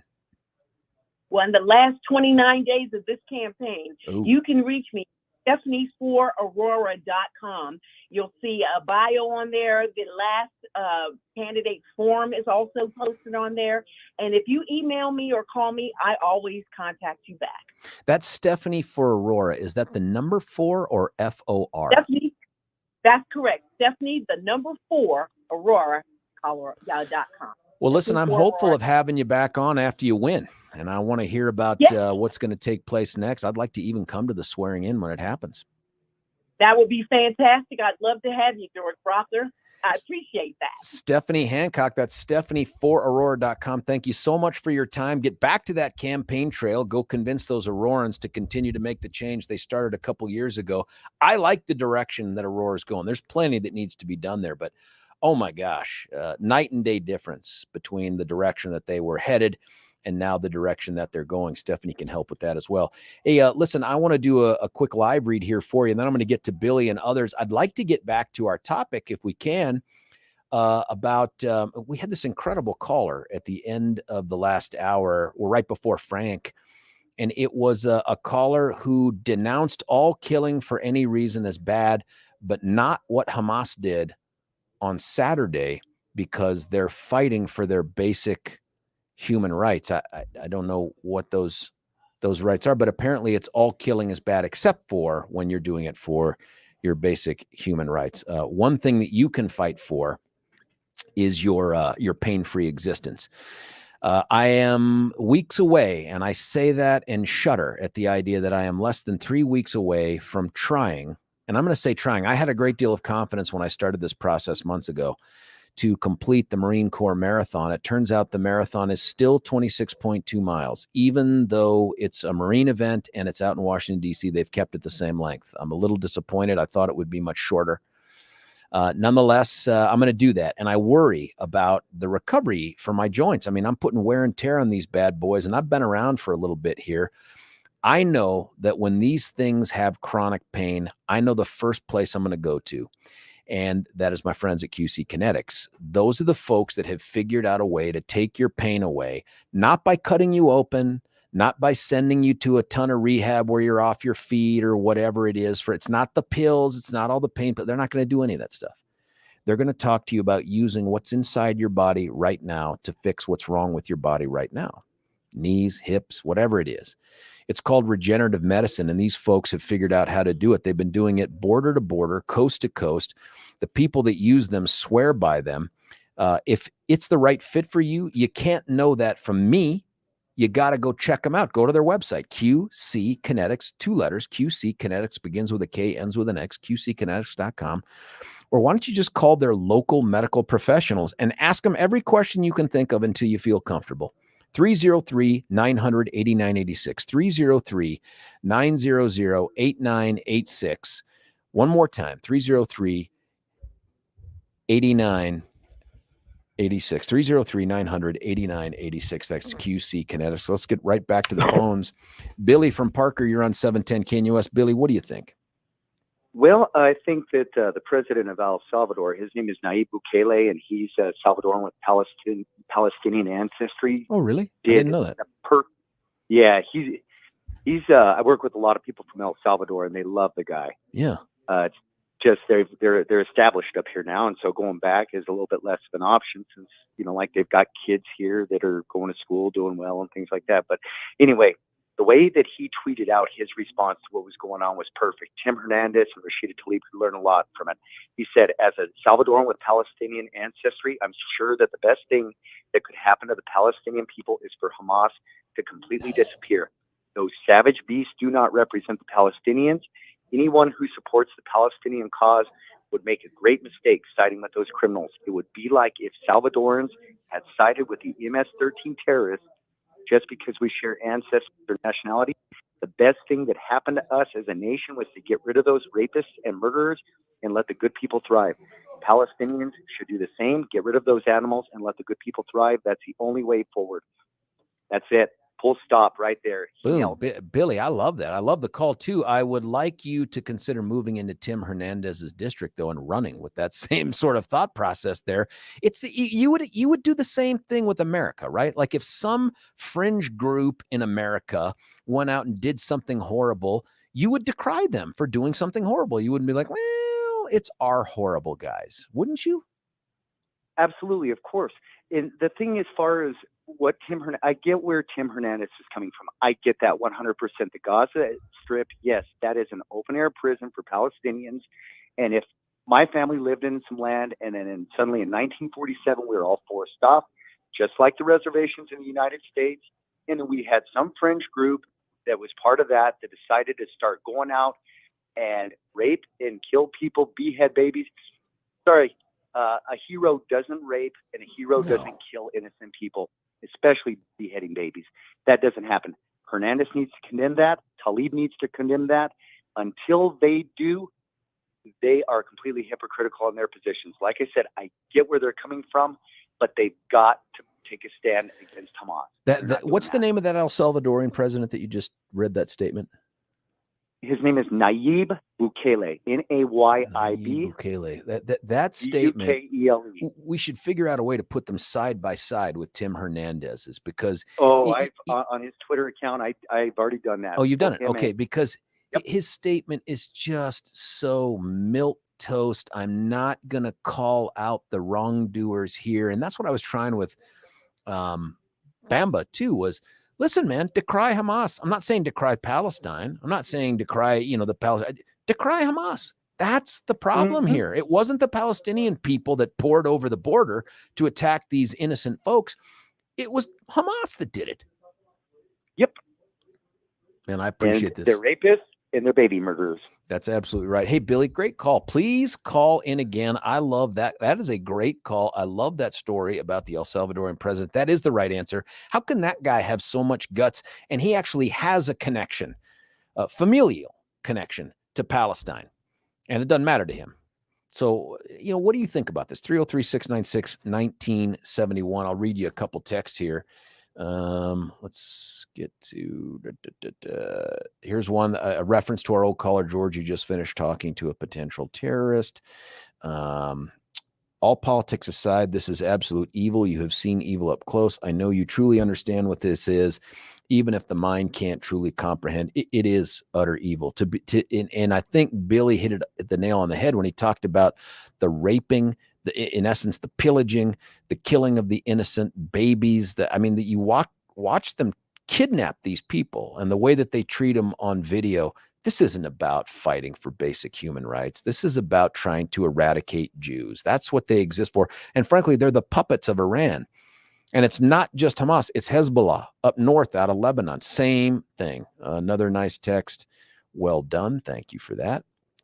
Here's another text. The Israelis, like the guy on the phone, are born and bred to rape and killing. This Israelis, just like the guy, this Israelis. I'm not sure if the texter is saying the Israelis are born and bred to rape and kill, but buddy, I don't know any Israelis like that. And I know Israelis. I don't know any out of that culture that are raised to rape and kill. What we do know, though, is that Hamas and the radical Shiites and all the others out there teach that Jews are bad. Jews should be wiped off the face of the earth, that Israel shouldn't exist. Zionism, bad. They're descendant of animals. All of that stuff we know they teach. There is nothing like that I'm aware of in Israel in terms of teaching about Arabs. Morning, George. Any chance you can get William Forsten's number from Pete? He would be great on the subject. Billy, I don't know if you know who that guy is. It's Forstchen, Forstens. I don't know. Billy knows everything. So if we can get him, Billy will do it. Here's another one. Cue the speech of the Miss America pageant. I'm for world peace. That's a reference to Tim Hernandez's, not even a walk back. This guy can just say, I said nothing, and people let me alone because I used the word deep 3 or 4 times in that social media post. What is the best number to contact Tim? I don't know. I imagine you can Google it. I presume the guy wants to be found, loves the attention. Here's one from Alexa. He didn't mention unicorns and rainbows in his statement. Surprising. There are more texts to get through, but let me do this. I got to cut away for a break, but not before I tell you about a superhero, and that's Dan Caplis, who, by the way, Dan has an ability that many of us have. His is just honed, and that is just through years of doing this. Guy knows right and wrong. Yes, of course, he can see the gray and the nuance in legitimate issues like that, but he can see right from wrong. And what keeps this guy afloat, what I guess gets his motor going, is the idea that something wrong happened to someone who isn't a position to make it right, who isn't a position to defend themselves. Because you or me or someone else that gets hurt in a car accident or by a business or by a trucking company, you end up taking on their jillions of dollars and their fleet of attorneys that they hire, these insurance defense firms. We're at a disadvantage. Well, that's what gets Dan going. That Dan and Bobber's firm exists to stand up for the little guy and the little gal who've been victimized. They understand what right is and they understand what wrong is. And the firm exists to fight for right. If you're looking for someone like that, if you or a loved one's been hurt, pick up the phone and call 303-770-5551, 303-770-5551, or you can check out Dan Caplis Law. That's Caplis, C-A-P-L-I-S, dancaplis.law.com. When we come back, we'll get to your calls at 303-696-1971. Lines open, jump on it, and we'll get to the text as well. It's George Brauchler, 710 KNUS. Why should you buy your next vehicle at Castle Rock Chrysler, Dodge, Jeep, and Ram? We make car shopping easy. We have a huge inventory of new and pre-owned vehicles. We can even custom order. We make it easy. Easy financing, friendly staff. And when it comes to quality service, our expert technicians keep your vehicle in top shape. Visit us today off of Highway 25 and Plum Creek, or shop online at castlerockcdjr.com. Castle Rock Chrysler, Dodge, Jeep, and Ram. Car shopping made easy. Why should you buy?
There goes my girl. George Brauchler back with you here, 710 KNUS. My thanks to Stephanie Hancock. She'd like to be on the Aurora City Council, replacing the avowed socialist Juan Marcano, who would now like to be the avowed socialist mayor of Aurora. I'm not impartial on that. I hope he loses. Hope it's Mike Kaufman again. But it would be great to get Stephanie in that seat to replace him. And you can find out more at Stephanie4. That's a number, Stephanie4aurora.com. Back to the text here. We've been talking, and it kind of started with Representative Lisa Frizell. We'd had a conversation yesterday about the Tim Hernandez thing. It's kind of taken an interesting turn here where he's released a statement that's been reported on. The statement is utter garbage. It's just absolute weakness and an attempt to, I think, say something, just say anything so that the media goes away. And I presume that's what he was counseled to do. My guess is a couple things happened. The Dems pulled him aside and said, hey, dude, you are a huge distraction. You are going to make somebody in the media, not obviously anyone in the mainstream Denver media, but somebody in the media is going to ask us, are we going to comment and condemn your stuff? You need to come up with a statement. My guess is Tim, the I hate America and I hate you, Hernandez, pushed back and said, yeah, I'm not withdrawing my statement. I'm not apologizing for showing up with the Palestinians who were cheering, not mourning. Look at the video. It's online. Look at the video and tell me who's mourning in the video, because it ain't Smiling Tim up there as they're waving the flags, celebrating, it appears, the merciless evil attack by Hamas on the unsuspecting, unarmed, innocent Israelis. And by the way, someone else pointed out a lot of those attendees at that music thing, that festival, they weren't even Israelis, but it didn't matter. So he's going to issue a statement that says nothing. It's just the I love everybody, everybody should be loved, and making them seem equivalent in a way. You know what I mean? Like, oh, Israel and Palestine, and it's so nuanced. It's such a complicated issue. Here's what's not complicated. Rape, beheading, murdering the unarmed and unsuspecting the defenseless, 3,000 missiles fired into Israel. That doesn't feel nuanced to me. That feels pretty much straight up like aggression. And while Tim wants to kumbaya his way through a world that will never see war again, by the way, a world that ain't never existed, along the way, he's just going to whistle past all the dead Israelis. I think it's close to 1,000 now. And there's a bunch more that have been injured. There's a bunch that have been kidnapped. Refuses to come out and condemn Hamas. Not the Palestinians, Hamas. And Billy from Parker pointed us to a statement by the El Salvadorian president, whose name I just simply cannot pronounce, so I don't disrespect him by trying, who came out and said, hey, man, I'm of Palestinian descent. My family is from there. I condemn Hamas. Where is Tim Hernandez to come out and condemn Hamas? You can do that and still cling to the, it's a complicated issue between the Palestinians and the Israelis. It's still very nuanced between, you can condemn Hamas, but he refuses to. And in that refusal, it makes his smiling face in that video of those cheering Palestinians in the hours after this attack tells us a lot about what's going on behind his chest plate. And again, silence from Jared Polis, Jewish. Silence from Jenna Griswold, Jewish. Silence from Phil Weiser, Jewish. In fact, go scroll through Phil's social media. There's a reference to Israel. There's a picture of the Temple Emmanuel and all the people not named Tim Hernandez that were there last night. But nothing to call out one of their own. And my presumption is they don't feel compelled to, because ain't nobody in the media making them. Nobody in the media is asking for a comment and reporting on the non-comment and pestering them over and over again. Because you know that's what happens. If it's Lisa Frizell who does the exact same thing, the whole world is coming to an end. Democrats would come out with pitchforks and torches for Lisa Frizell. But when it's one of their own, a young activist bomb thrower that they're scared of, by the way, you know that these folks in office are horrified of the extreme progressives. They say nothing. They do nothing. They're apologists for him. Well, he's young. Well, he's politically inexperienced. Okay, then why did you put him in office? Does he get a lesser vote? Does he get lesser committee assignments? Fewer titles? What's that? Committee training wheels? I mean, does somebody have to prove his work before he gets to launch a bill? No, man. His authority, as Lisa pointed out, probably more than her own because he's in the majority. This is a dude, if they have a mechanism like in Congress to expel someone, short of him apologizing, short of him saying, I condemn Hamas's murderous, rapist conduct, I don't know. Is this that thing? 303-696-1971. Here's some more of the text. George, if there was an effective manner to embarrass Dems for their actions, we wouldn't be suffering under the legislation they've inflicted upon us. Well, there it is. Steve, you're right, man. And that is when you have one party government in the state, nobody in that party gets held accountable. Nobody. And this guy is proof of that. These guys will bite their lips over this guy's clearly anti-Semitic heart that's beating behind his chest, his refusal to condemn Hamas. Well, okay. Someone else sent something on. Tim and I know it was a clip for a video. It was the person that sent me the David Ortiz thing. Here's George. What gives? An advertisement for a Big Char chili burger suddenly popped up right in the middle of your question. I listen online and it's really irritating. Billy, you know anything about that? One, we all love the Big Char chili burger, but why would that ad pop up in the middle of my question? Okay, repeat that. Sorry, It says an advertisement for a Big Char chili burger suddenly popped up right in the middle of your question. I listen online and it's really irritating. Oh, okay. That's a bad. I thought it was a good thing. Sorry. I thought it was. No, it was bad. It's bad. Like, hey, burger. It's bad. It sounds like a good thing.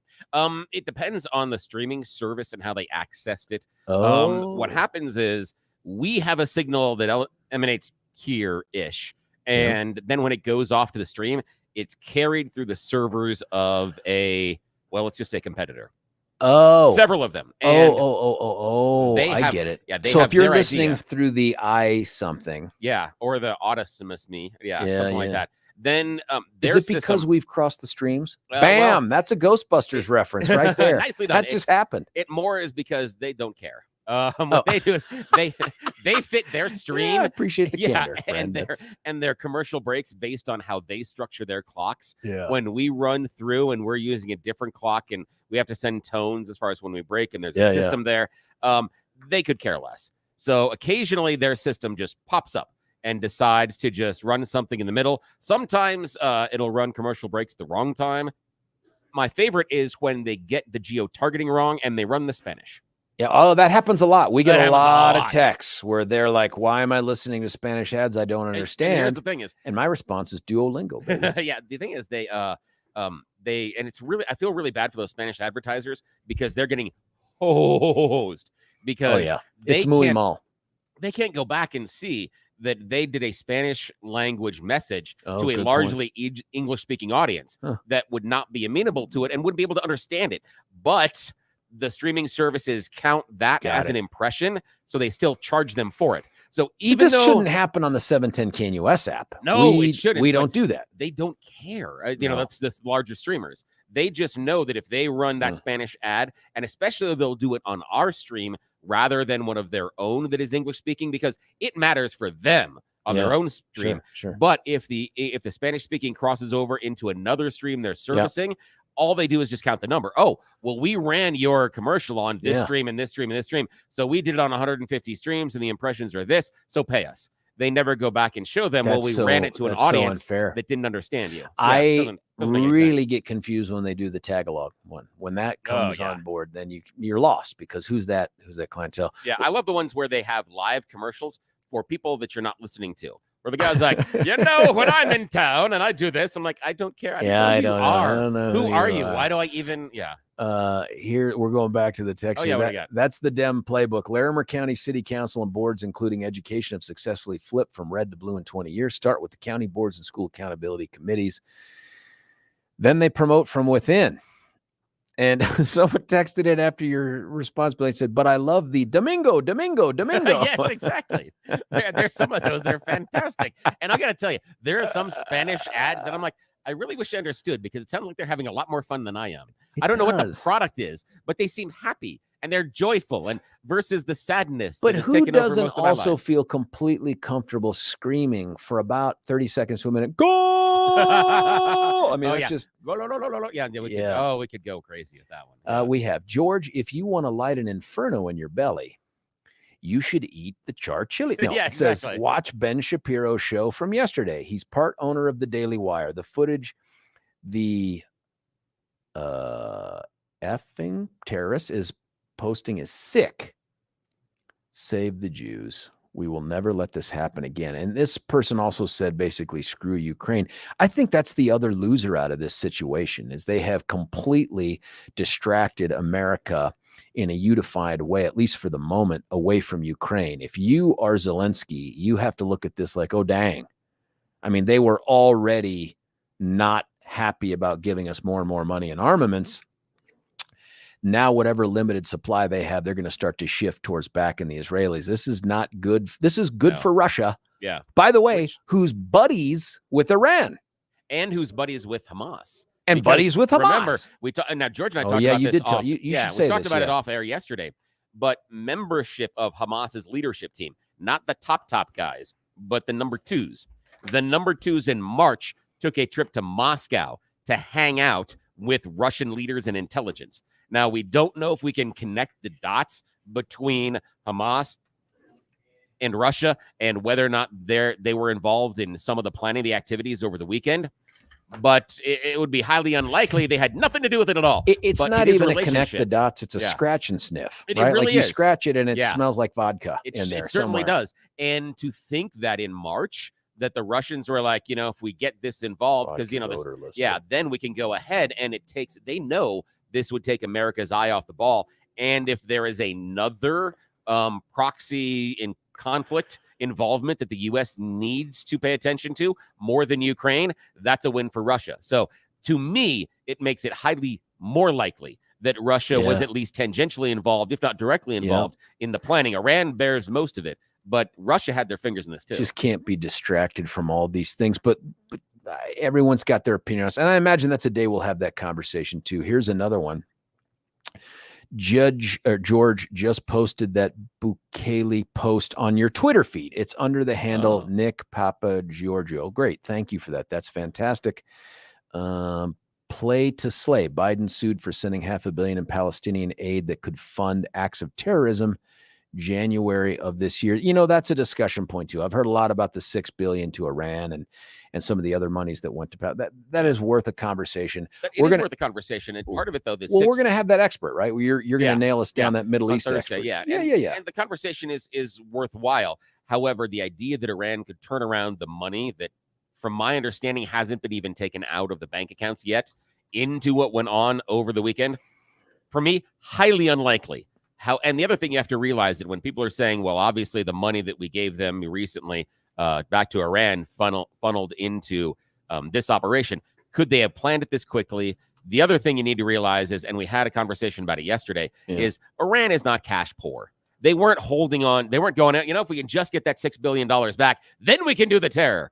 They've been doing just fine. Funneling and giving money to terrorism. I do think they're able to move monies around that otherwise were committed once they know that there's other monies coming. Yeah. But that's probably a good conversation. But again, it would have to be several weeks ago. So the impact that those dollars would be able to have in the previous few weeks, I mean, how many missile systems would you be able to buy, bring into the country and then smuggle into Gaza that quickly? That's 100. the thing is that. Well, the thing is, I think the logistics are very, very difficult for me to say that this dollar amount that the U.S. released led directly to this attack.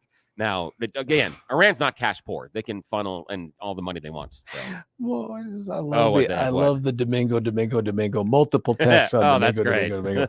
Listen, let me tell you about this. We're going to cut away for a break, but I'm holding it right up here. If you're on the YouTube or the Rumbles, here's what I'm holding. I'm holding the free samples for our friends at UltraCur. This is that product. You don't have to wait for your joints to go bad and then visit our buddies at QC Kinetix. This is the kind of thing that takes away your pain now. And I don't mean immediately, but I mean in the present, right? So they have this study, the folks that made this great curcumin-based product, they've got these studies out there that show that 50% of the people that take UltraCur feel relief within 48 hours. But this is the most remarkable part. 50% of those actually feel it within 2 hours. Within 2 hours. And you know what it costs you to see if you're part of that group? Nothing. Zero. All you have to do to get a 3-day supply of this, which is more than enough to experience the relief, is to go to your natural grocer. And you can't just wander around and try to find it, because you won't. You got to ask the vitamin manager, because otherwise one person comes in and grabs all this stuff up and then they start selling it. That's not what they want. They want to get to you. They want to prove to you this product works for you and a loved one. So you show up, you talk to the vitamin manager, they give you a 3-day supply, and you say, hey, could I just get one more 3-day supply? I would love to get my brother, my dad, my mom, my neighbor, Billy, somebody, although Billy's already taken it, to try this stuff out. So go to your natural grocer, ask the vitamin manager for your free 3-day supply, get another one. You can also check them out on getultranow.com. That's getultranow.com. Check them out. We're going to be back in just a second to finish up the calls and all the texts that keep coming in. It's George Brauchler on The George Show, 710 KNUS.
George Brauchler back with you here, 710 KNUS. It's that final segment. We're going to get to the calls and the text, but first I got to tell you, I'm pretty excited.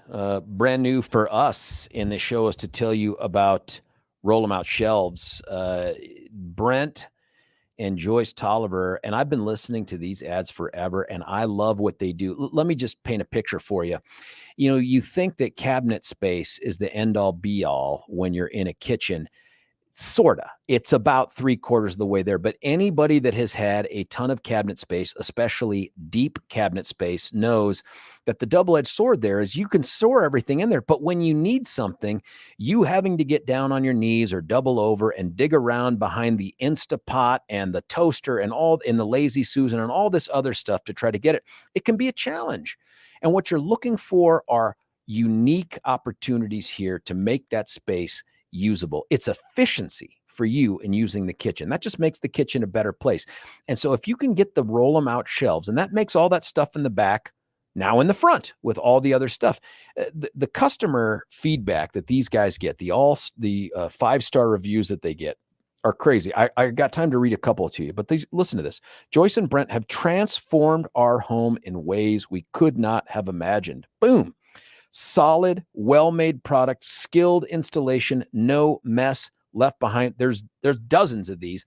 I'm going to end up reading them over the course of the coming weeks, but Roll 'em Out Shelves will maximize and organize your space with unique options for trash cans, Lazy Susan, spice drawers, and more. They can even add a second drawer in your deep drawers to give you. I'm going to have to check that out myself. I think I want to do that as well.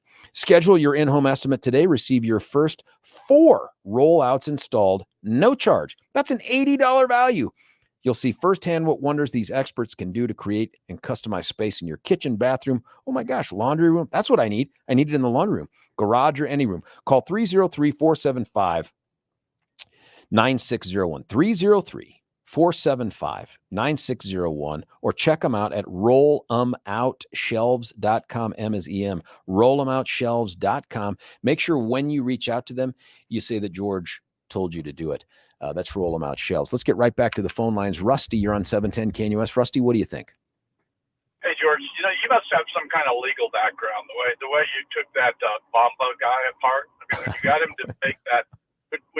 him to make that, admit the contradiction that it's never okay to kill anybody for any reason, and then say it's okay to kill somebody to protect your land or whatever. That was beautiful. I appreciate that. That, by the way, was also something any one of our listeners, including you, could have done. I mean, he just made it pretty easy. I don't know. Yeah, right. But the other thing I wanted to say about the $6 billion. Here's an analogy. Okay, pretend I'm a dude. I do identify as a dude, and last time I checked, I am a dude. But a dude who wants to buy an expensive car, and it's not the smartest thing to do. So I wait. Then all of a sudden I win the lottery, but yet the funds aren't going to be dispersed for a month. What do? I go out and buy the car because I know I'm going to have the money in a month. And that's the nature of what's happening here. I mean, they can use those same funds for whatever they want at the time they use them, but the funds wouldn't be there to replenish the coffers for food and healthcare and whatever else they might do for their people. So it's a ridiculous argument that $6 billion is not a relevant factor in this situation. Well, I like the analogy. It's a conversation Billy and I started off air. I really do want to explore this. Rusty, great call to finish us off. I really do want to explore this with the expert in the Middle East that Billy found for us. We're going to have her on, I think, Thursday morning. Excited for that. Hey, guys. Great job on the show today. You really drove this thing. It was fantastic. My thanks to Lisa Frizell, representative from Douglas County, and Stephanie Hancock, future representative of Aurora on the city council. We'll be back tomorrow, 6 to 10 a.m. George Brauchler, 710 KNUS.